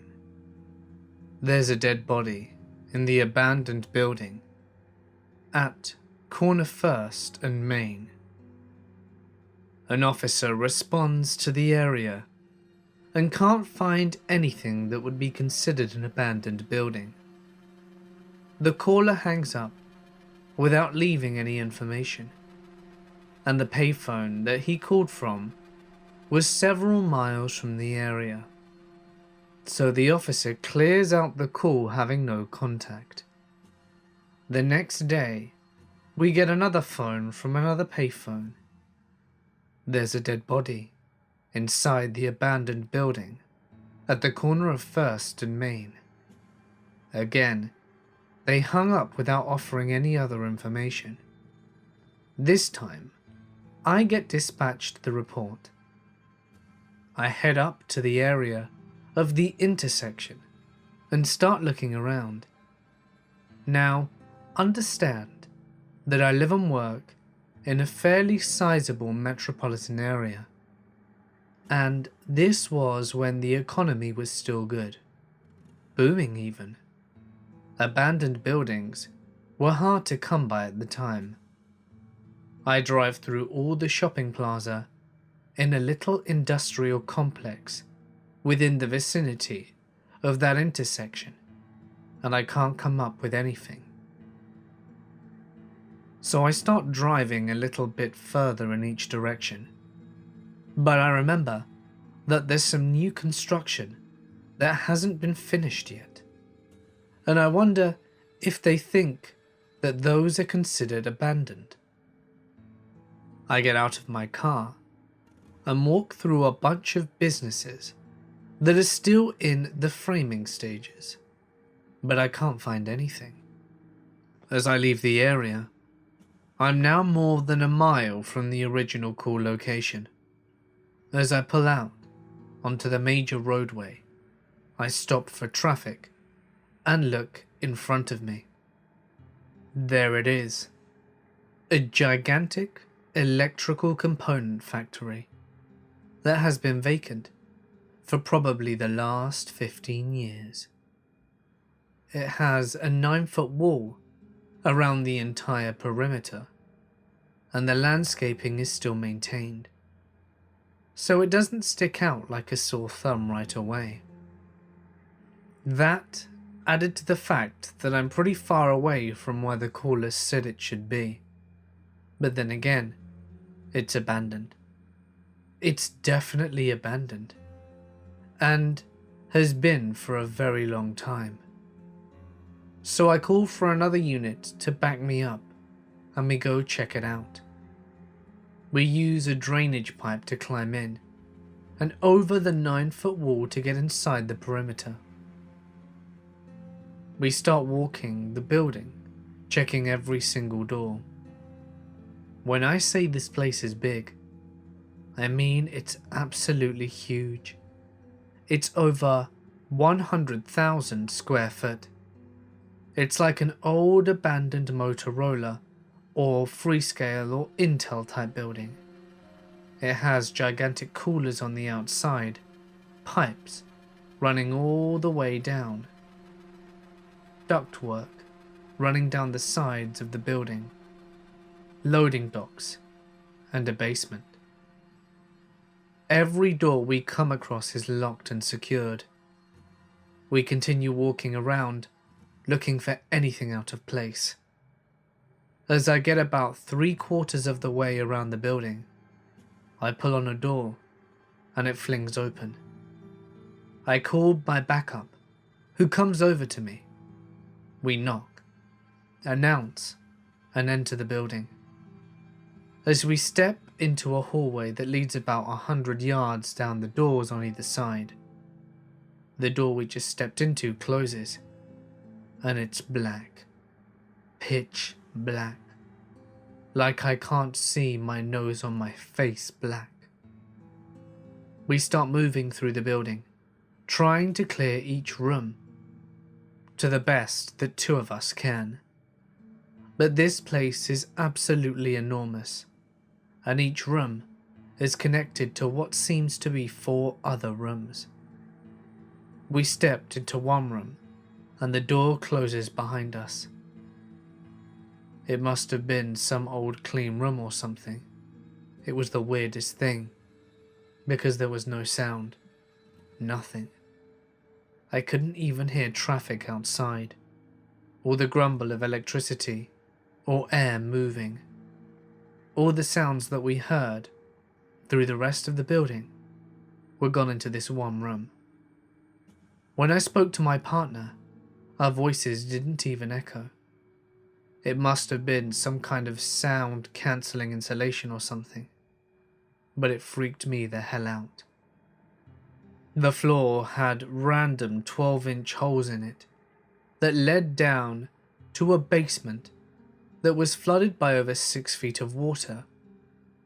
Wire ceiling panels and wire jacketing were hanging from the ceiling. There was broken glass, broken pieces of metal, and brick holes in the drywall, and abandoned equipment all over. I clearly remember thinking to myself that if there ever would be a time that we were to be attacked by skinless zombie dogs, this would be it. And the entire time, we are trying to find a dead body. As if this shit wasn't freaky enough, I'm actively looking for a dead guy. We end up moving through the building, clearing it as best we can, until we get to what was definitely the industrial part of the building. Gigantic boilers, evaporative coolers, and components that run the building. Oh, and spiders. A shit ton of spiders. We stepped into a room and find that it's a dead end. We've reached the end of the building and we don't have any further to go. The room is around 20 by 30 meters and contains 5 very large electrical cabinets. They're about 8 feet tall and each about 4 feet wide, sitting next to each other. And they look exactly how I would design the lab of an evil genius if I had to make a sci-fi movie. The entire thing was covered in dials, levers, and red and green buttons, but only the panel in the middle was still illuminated.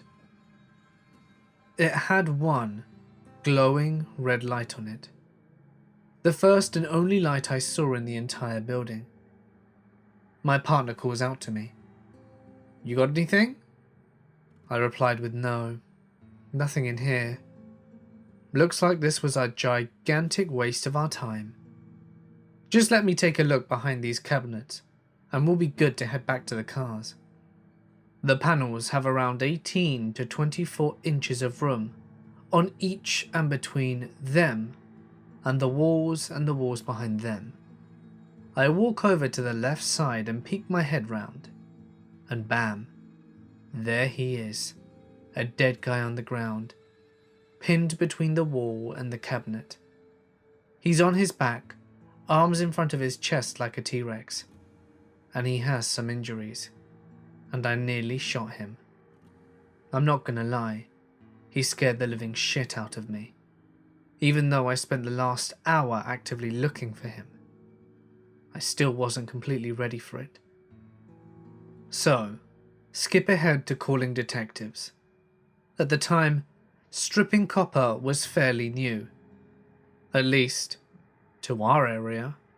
I didn't recognize what the wire jacketing meant, as I hadn't seen it before. These two knuckleheads, in breaking into this abandoned factory for God knows how long, and systematically stripping every piece of metal out of it. And they made it all the way to the very last room. The only room that still had power running into it. See, the middle panel, you controlled the fire suppression system for the building. And the owner's insurance policy required that it remain non-active. When these guys opened up the panels, they must have thought they hit the mother lode. Each contained an 1.5-inch copper cable. Now, an 1.5-inch copper cable is worth quite a bit of money, but it also conducts quite a bit of electricity. They cut through the first one successfully, and leaving the sharp end exposed inside the cabinet. But when this poor sap started cutting into the second one, he got the right of his lifetime. Not only did he electrocute himself, but the current coursing through his arms pulled him into the cabinet, stabbing one of the exposed ends of the previous cable into his chest. This kills the copper thief. What always struck me was that his accomplice never came forward to identify himself. When we contacted the descendants' families, they denied knowing anything about his copper stealing habits.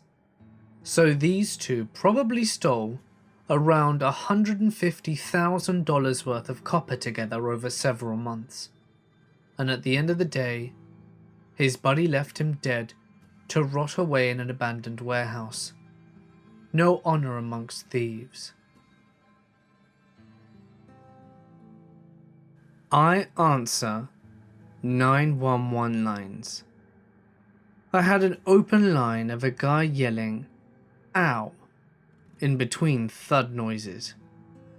He didn't respond to anything I said. Turns out, those thuds were the sound of him chopping off his fingers with a meat cleaver. I had a Good Samaritan call about a guy who pulled up in front of a medical center in his car. He had a travel blender plugged into his vehicle, and he was bleeding heavily. He had chopped off his own dick and put it in the blender. I forget the specifics as to why, but it had something to do with a pending child molestation or rape case. Last but not least, the one that will stick with me is the woman who called around 8 in the morning on a Sunday, telling me in an eerily calm voice that she had killed her baby by bashing its head into the floor because the devil was inside him.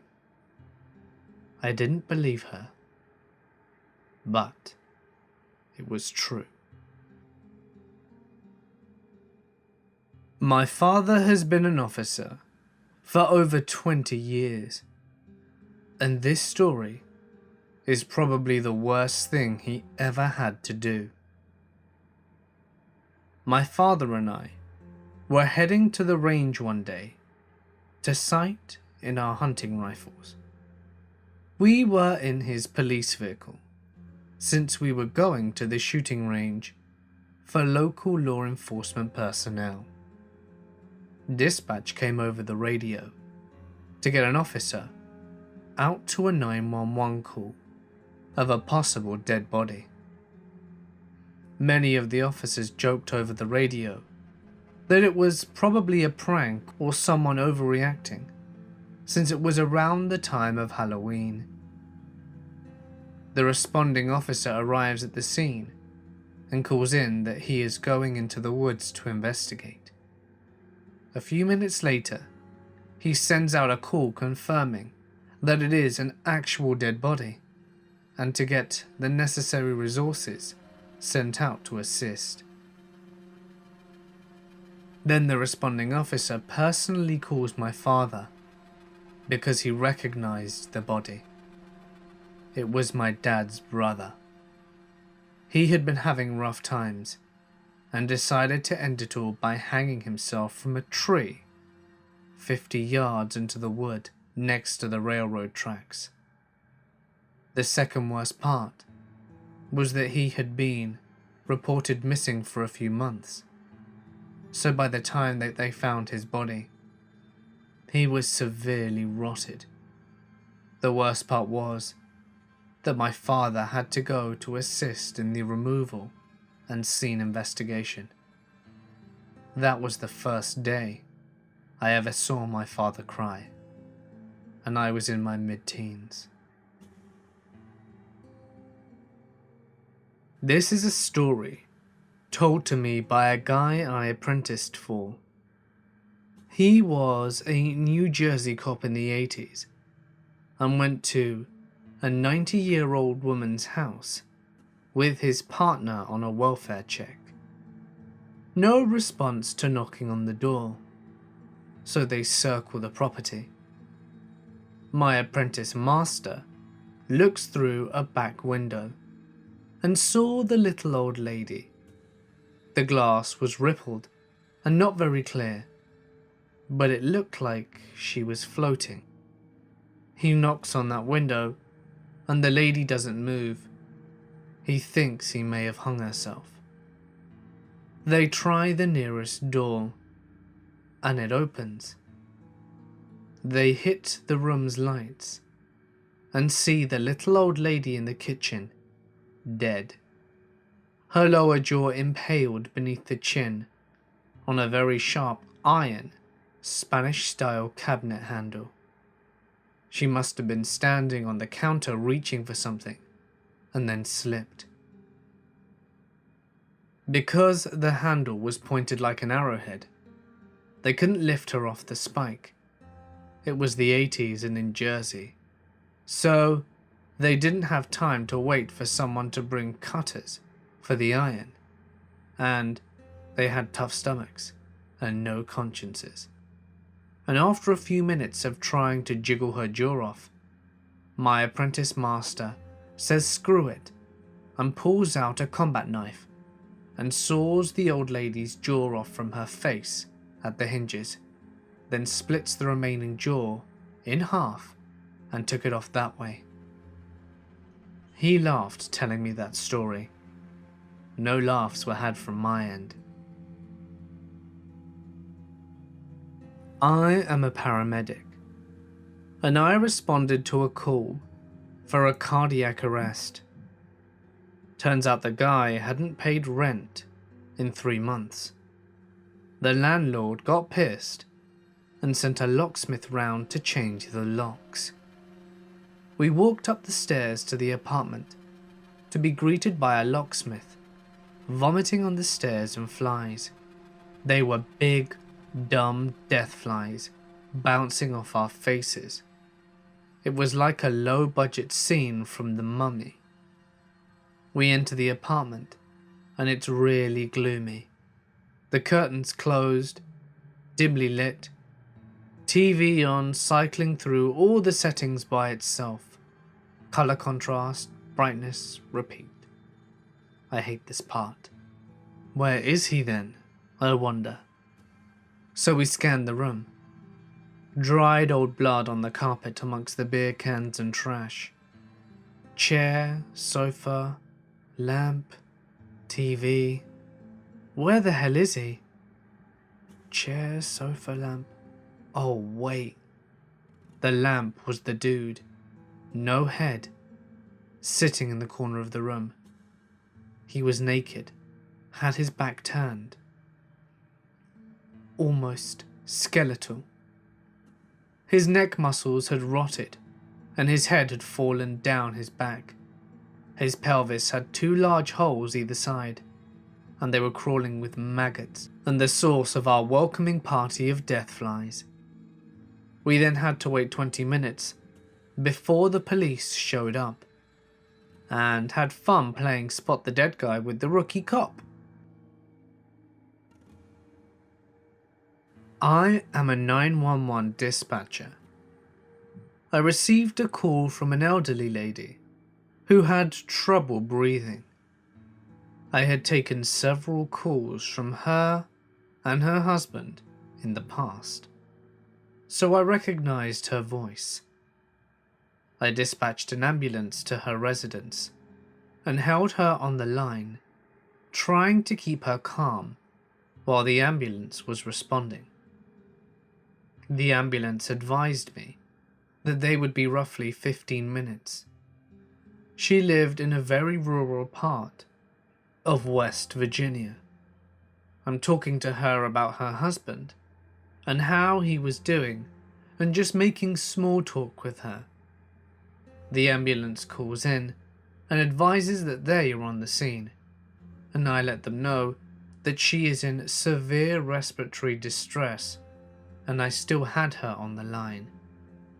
I let her know the ambulance is coming to the door and to go onto the door, and she says okay and hangs up the phone. Pretty normal, right? Well, here is where it gets strange. The EMT and paramedic on scene call about a minute later and advise that no one has answered the door. We have a sheriff unit who was in the area pulling on scene about that time. The sheriff unit confirmed the address and advised he is breaching the door to make access to the property. 5 minutes go by and the paramedic on scene radios in asking who the caller was. I advise it was an elderly female who lived at the residence. He tells me that he's going to need to call in and speak with the supervisor on shift. We get him over to the supervisor, and the supervisor confirms the information that I gave him and asks what's going on. Apparently, the elderly female had been dead for a while and was already in full rigor mortis. They thought I was wrong on the caller, but the other dispatcher played it back and confirmed it was the female who called. The ambulance transferred the hospital, and we got the same calls of disbelief from the doctors. My brother was a police officer for a while. One night, he came over and had dinner with us. He was married and had kids. He was really quiet, and I asked him if everything was okay. Here's what he said. First, he swallowed the food in his mouth, took a quick drink, and just stared at his plate for a bit. That's when he starts talking. A guy gets ripping drunk at a bar, easily over the limit, almost double, jumps on his motorcycle and screams through town at about 80 miles an hour. He runs a red light and T-bones a pickup truck, flies over the bed of the truck, and skids out about 55 feet later. No broken bones, but lots of road rash. He's in the hospital for a couple of days and then is sent off to jail. Another motorcycle accident. An older couple on a Goldwing. All safety gear, obeying the law the whole time. A Toyota Tacoma hits them at about 35 miles an hour. He breaks his neck on the curb and is dead on the spot. She gets pinned under the bike, leg broken and knee wasted. Probably have to amputate. I was on both calls about 2 hours apart. Sometimes you just gotta wonder. And then he went back to eating dinner. I got a call for a missing child. I got to the home to find the mother highly distressed and not sure what to do. I called in everyone to first search the home and property. I decided to search the backyard, since it was a large wooded lot with no visible fence. after around 10 minutes, I found the boy. He was caught on an old chain link fence in the woods that was blocked by a bunch of trees, so you couldn't see him from the house. He had basically gotten strangled to death on a fence. He must have been climbing, fell on it, and got his hooded sweatshirt caught. The worst part for me was having to call it on the radio, knowing the mother might hear it from the inside from one of the other offices. My dad used to work in a precinct with one of the highest crime rates in New York City. I think it had the highest murder rate during his years on the job. Anyway, he won't tell us stories about what he's seen, because they're mostly horrific, and still give him nightmares almost 15 years off the job. However, I do remember he told us one story when he was really drunk. A woman in her 20s walked into her apartment building late from work one night and was waiting for her elevator. It opened, and the only person in there was a creepy looking guy. Though apprehensive, she got in and pressed her floor number, but noticed that the basement button was pressed. Normally, after 9 PM, maintenance would lock the basement button to prevent random people from going down there and messing shit up. I guess someone forgot to lock it.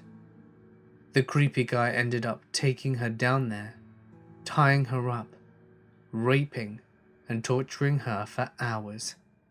He then took her apartment key, went up to the floor that she'd pressed when she'd first gotten into the elevator, tried every door until he found hers, and took her roommate, who was also a woman in her 20s, into the basement, where he continued torturing and raping both women until dawn. Maintenance found them that morning, and my dad was a responder. Again, my dad never told us stories. This one might have stuck out, because he has 4 daughters. But I think it's got to be up there in the creepy factor. I work for the police force. This is one of the eeriest calls that I've ever been asked to do. We have this older gentleman who lives alone. He's a frequent caller about hearing someone upstairs. I'd never been called to do this particular one before, but other people had, and they told me to be wary on my first time, that it was a creepy place, and to let them know if I saw anything. At first, I wasn't really sure what they meant, but I went to do the call anyway. The house was basically a time capsule. The gentleman insisted that someone was upstairs and that he was using the air conditioning ducts to get from the top floor to the first floor. The house was split like a duplex, and the only way to get upstairs was from an outside entrance. So my partner and I went up to the second floor to clear it. We were not disappointed. It was a very eerie setup. A record player with a chair set up in the front, and headphones still plugged in laying on the chair.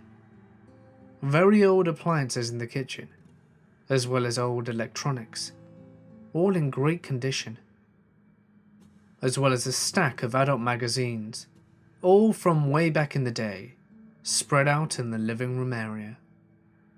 Everything undisturbed with a layer of dust on it for God knows how long. We didn't find anyone up there, but the atmosphere was particularly creepy. He called back a few more times saying that someone was messing with him upstairs, We always make the rookies go, as an almost initiation of sorts, to see if anything creepy will befall them on their first visit.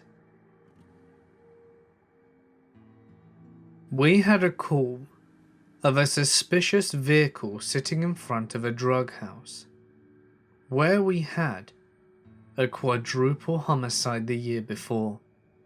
An officer went out to check, and the vehicle took off. Our policy prevented the officer from pursuing the vehicle. Soon after, the suspect shot at another officer, ditched the vehicle, and broke into a nearby house through the back door to hide. The homeowner, an elderly man, tried to call 911, but was unable to say much before the suspect attacked him. We surrounded the house, but the supervisors wouldn't let us go in under exigent circumstances because they were afraid of liability, as we didn't know for sure if he was in the house, and a judge refused to sign a search warrant. A family member came by later and called when he found the door barricaded and couldn't get inside. He gave us a key, and I was one of the first ones in. There was blood covering the floors and all over the walls. There were 2 bodies wrapped in bloody sheets in the hallway. The suspect had to still be in the house, and possibly still armed. We pulled the sheets back, and there was the homeowner. The suspect had beaten his face with an iron until it caved into his skull. Then he stabbed him numerous times in the face and neck with a steak knife. His face was completely mangled. The other body, right next to the victim, was the suspect. He was pretending to be dead. We drag him out so hard that his clothes rip off. He woke up and began telling us a lie about being attacked by a group of guys. He later admitted to shooting at the officer and murdering the old man.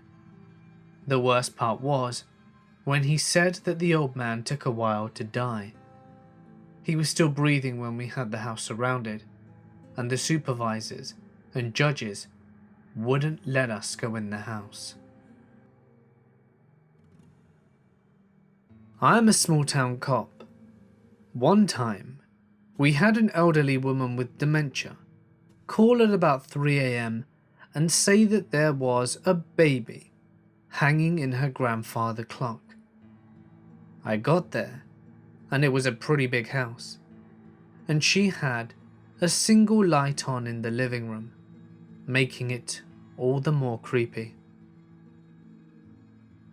When she points out the clock, it's quite obvious she is hallucinating, but just imagining what she was seeing gives me the creeps. Ever since starting this job, I have extreme sympathy for those with dementia or schizophrenia. I never knew what they went through before I started working as a cop. Them seeing or hearing people in their house in the middle of the night. I couldn't imagine. We also had a guy in a plow truck get hit by a train during a snowstorm. Obviously, fatal accidents happen every day, but the call came in as the train hitting a plow truck. No injuries. So when I show up, I start calmly walking up the tracks, thinking the train just clipped the truck, or the driver got up before the truck got it, and it would be a routine accident. Nope. I get to the tracks, see a mangled plow truck in a small pond next to the tracks, and a yellow jacket floating with 2 boots sticking out the water. The driver got ejected when the train, doing 65 miles an hour, hit the truck and died instantly. I had to compose myself and call out what I was seeing on the radio. Finally, I'll never forget my first unresponsive person call. I was 23 years old and a week out of the academy. still obviously riding with my training officer. We got to the house before the medics, and it was a 30-year-old male. He was completely naked in bed, with 3 fans blowing on him.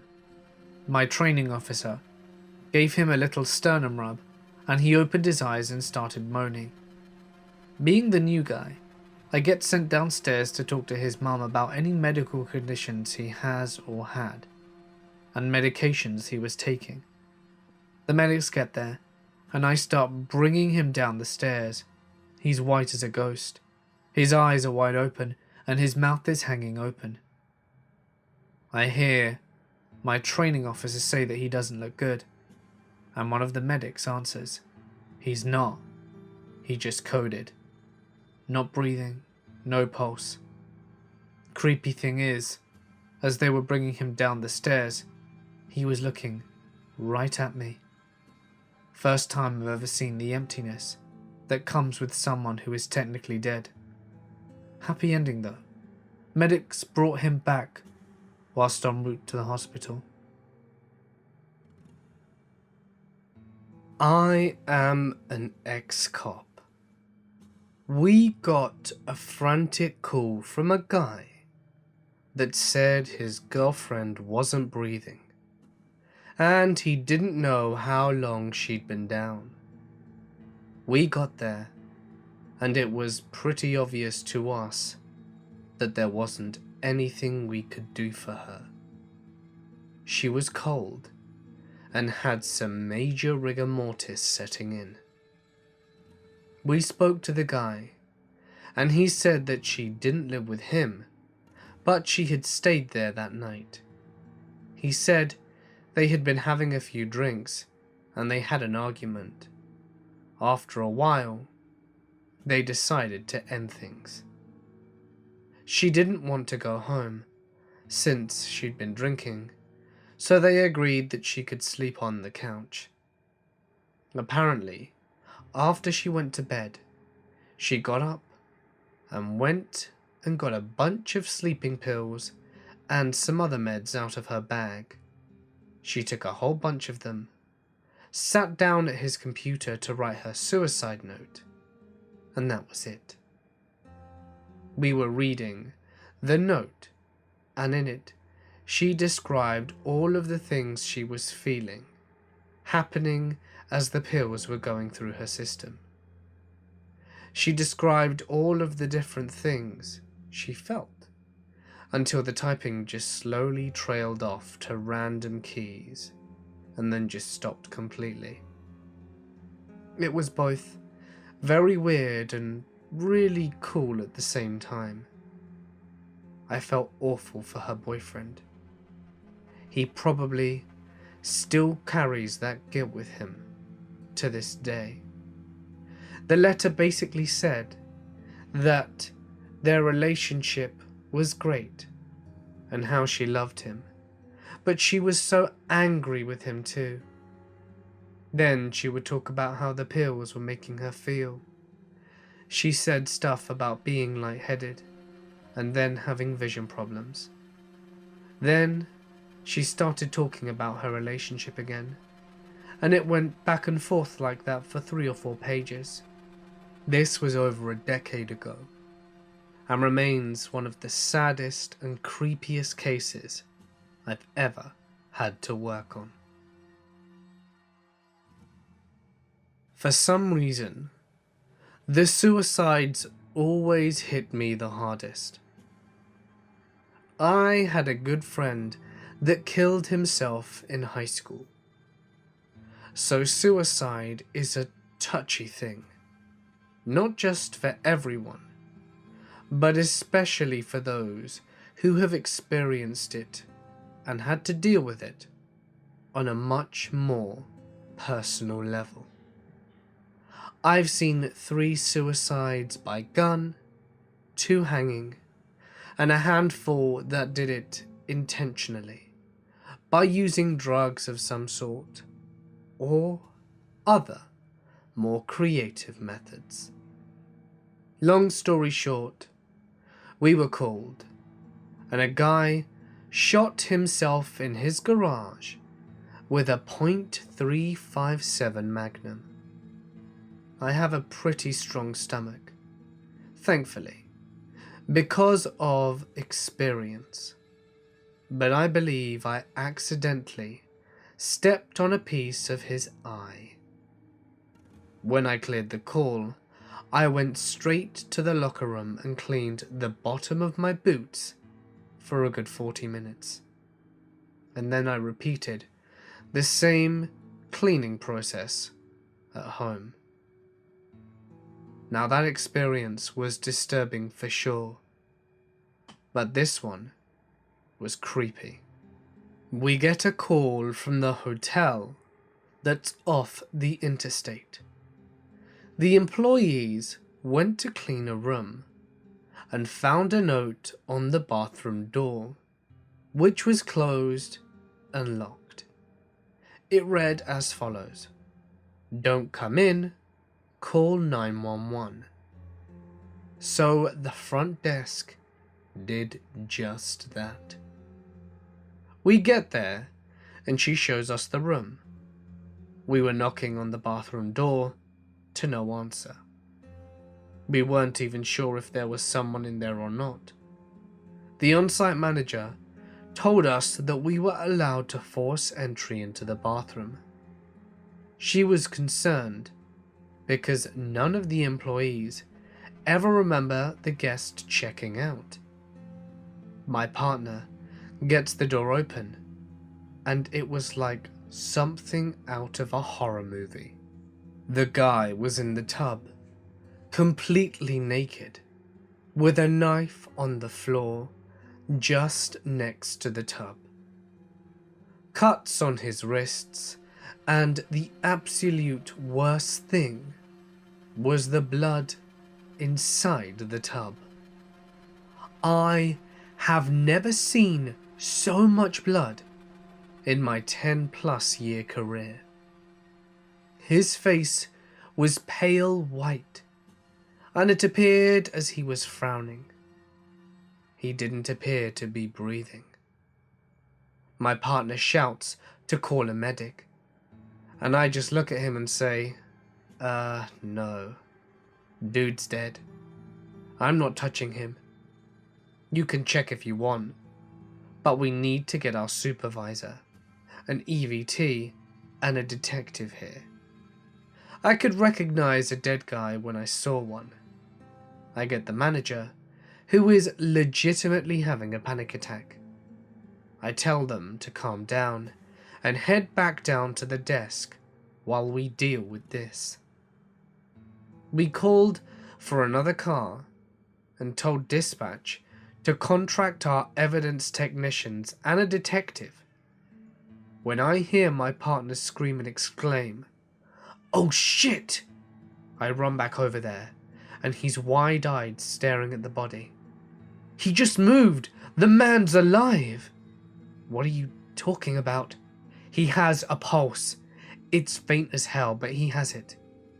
His legs moved under the water, and I tried checking for it. Sure enough, I put my big boy undies on, and I could barely feel a pulse on this guy. Medics called, and they were rushing him to the ER. Turned out, he did the cutting just minutes before the maids cleaning the room found the note.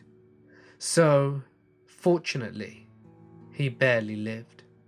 But it wasn't pretty. He cut his wrists while he was bathing.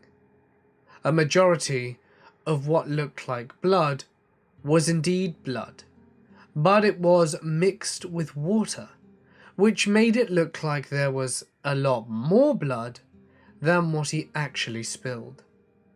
And in all honesty, cutting your wrists isn't a great way to off yourself. He thinks he was bleeding for about 10 or 15 minutes before he started to go to sleep. And he would have been fine for a little longer as long as he got help. It depends on a lot of other circumstances. And I know I should have been more proactive in checking for signs of life. It was irresponsible of me not to check sooner. In many instances, it's fairly easy to spot a corpse when you have one, but this one really tricked us, and we learnt from that. Thankfully, my partner did while I stepped out, and I was not intending to stop him from doing so.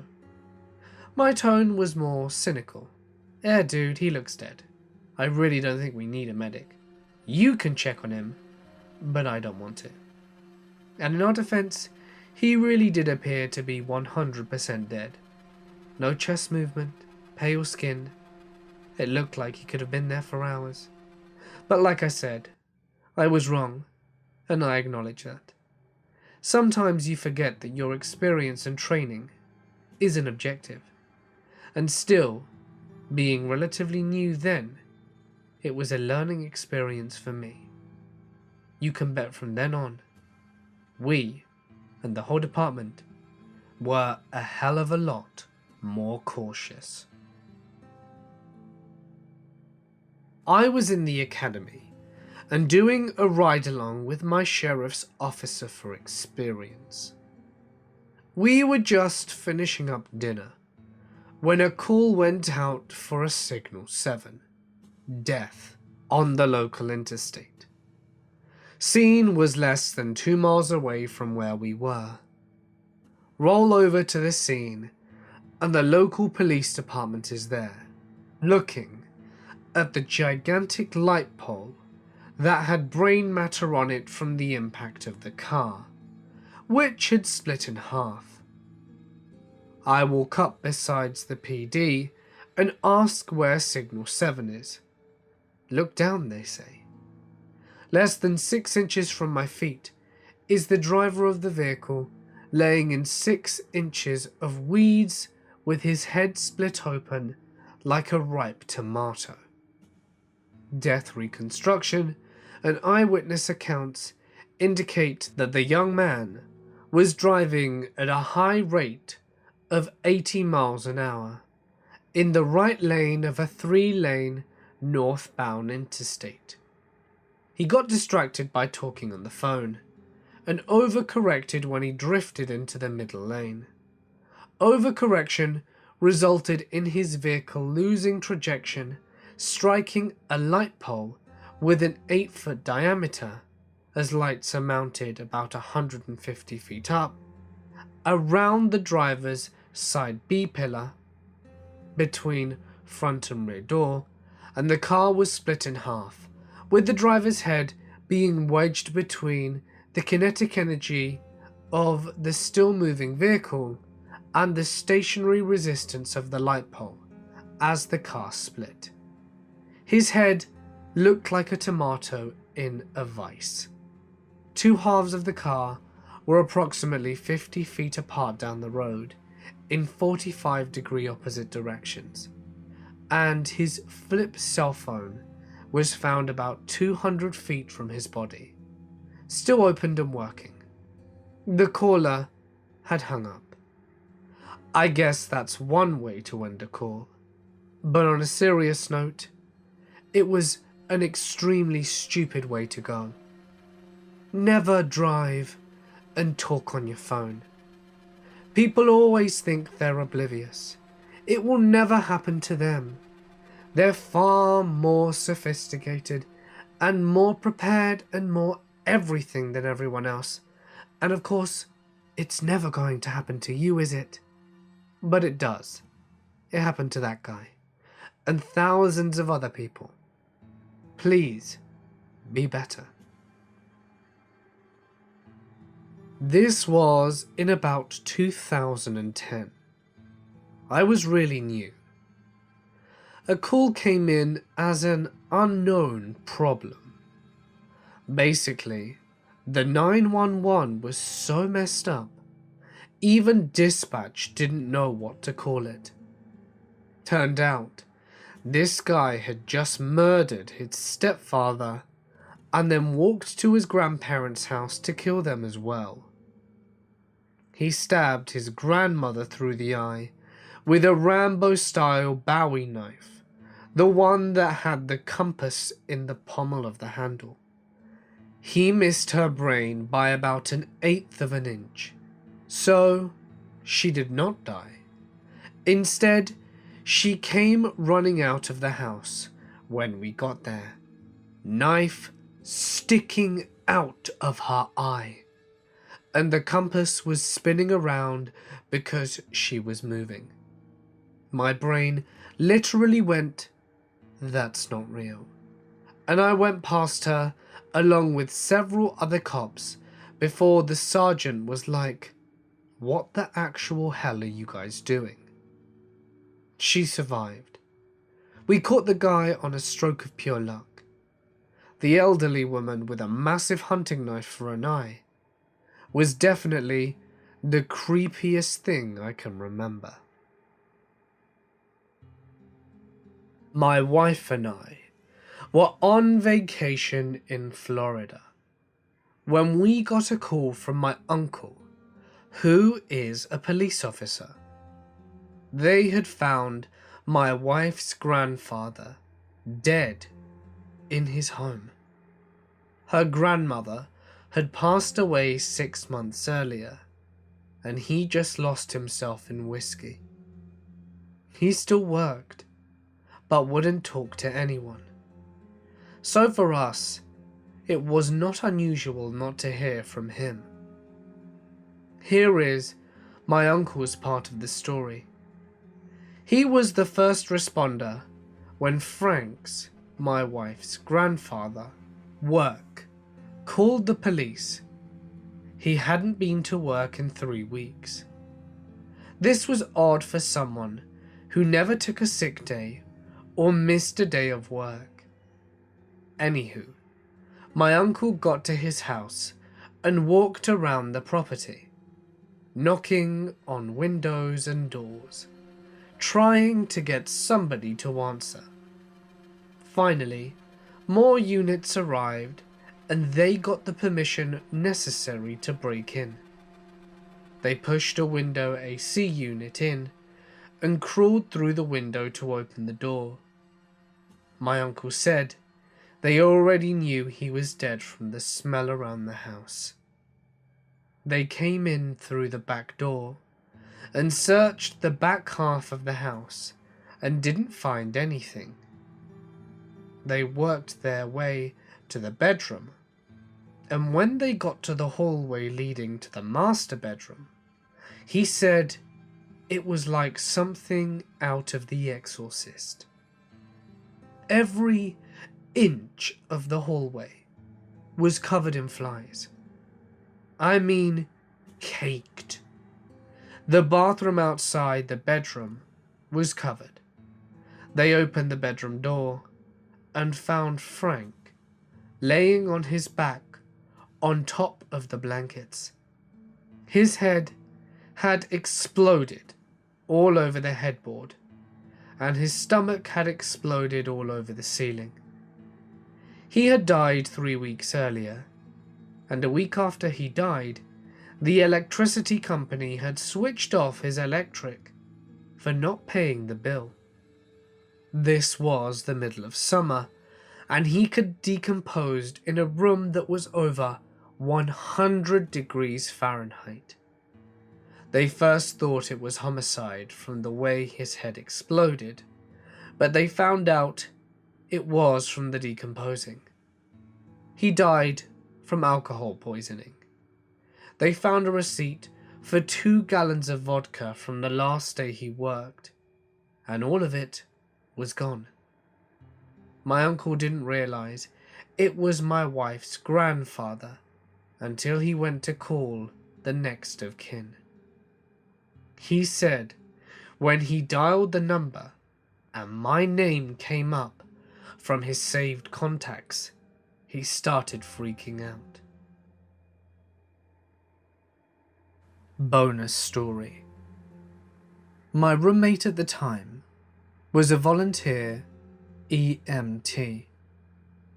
He woke me up one Tuesday morning, holding a bottle of scotch and saying that he needed help. He told me this story as we polished off the bottle. They get a call that all available units Police, fire, ambulance, first responders, everyone needs to show up at this house. Dispatch tries to explain, but just said everyone is screaming and I can't understand what's happening. By the time he gets there, 2 police officers and a first responder are in the yard vomiting. His group runs inside to find the first ambulance crew shaking and crying. Now, his crew gets completely concerned, but runs into the bedroom. What he happened to see was something out of a horror film. Blood on the ceiling, on the walls, on the floor, everywhere. And especially over a naked male and naked female. They are both screaming, and no one can understand where the blood came from. They check the male. He has no wounds, so they escort him out, and they begin to check on the woman. In between her legs is a constant stream of blood, and it looks like her vagina had been chewed up by a power tool. And that's when they saw it. Literally. This couple decided to make their own sex machine out of a reciprocating saw, but they decided to slide the dildo onto an actual saw blade. When they turned up the speed, well, guess what happened? Miraculously, she survived, but I'm sure with major, irreversible damage.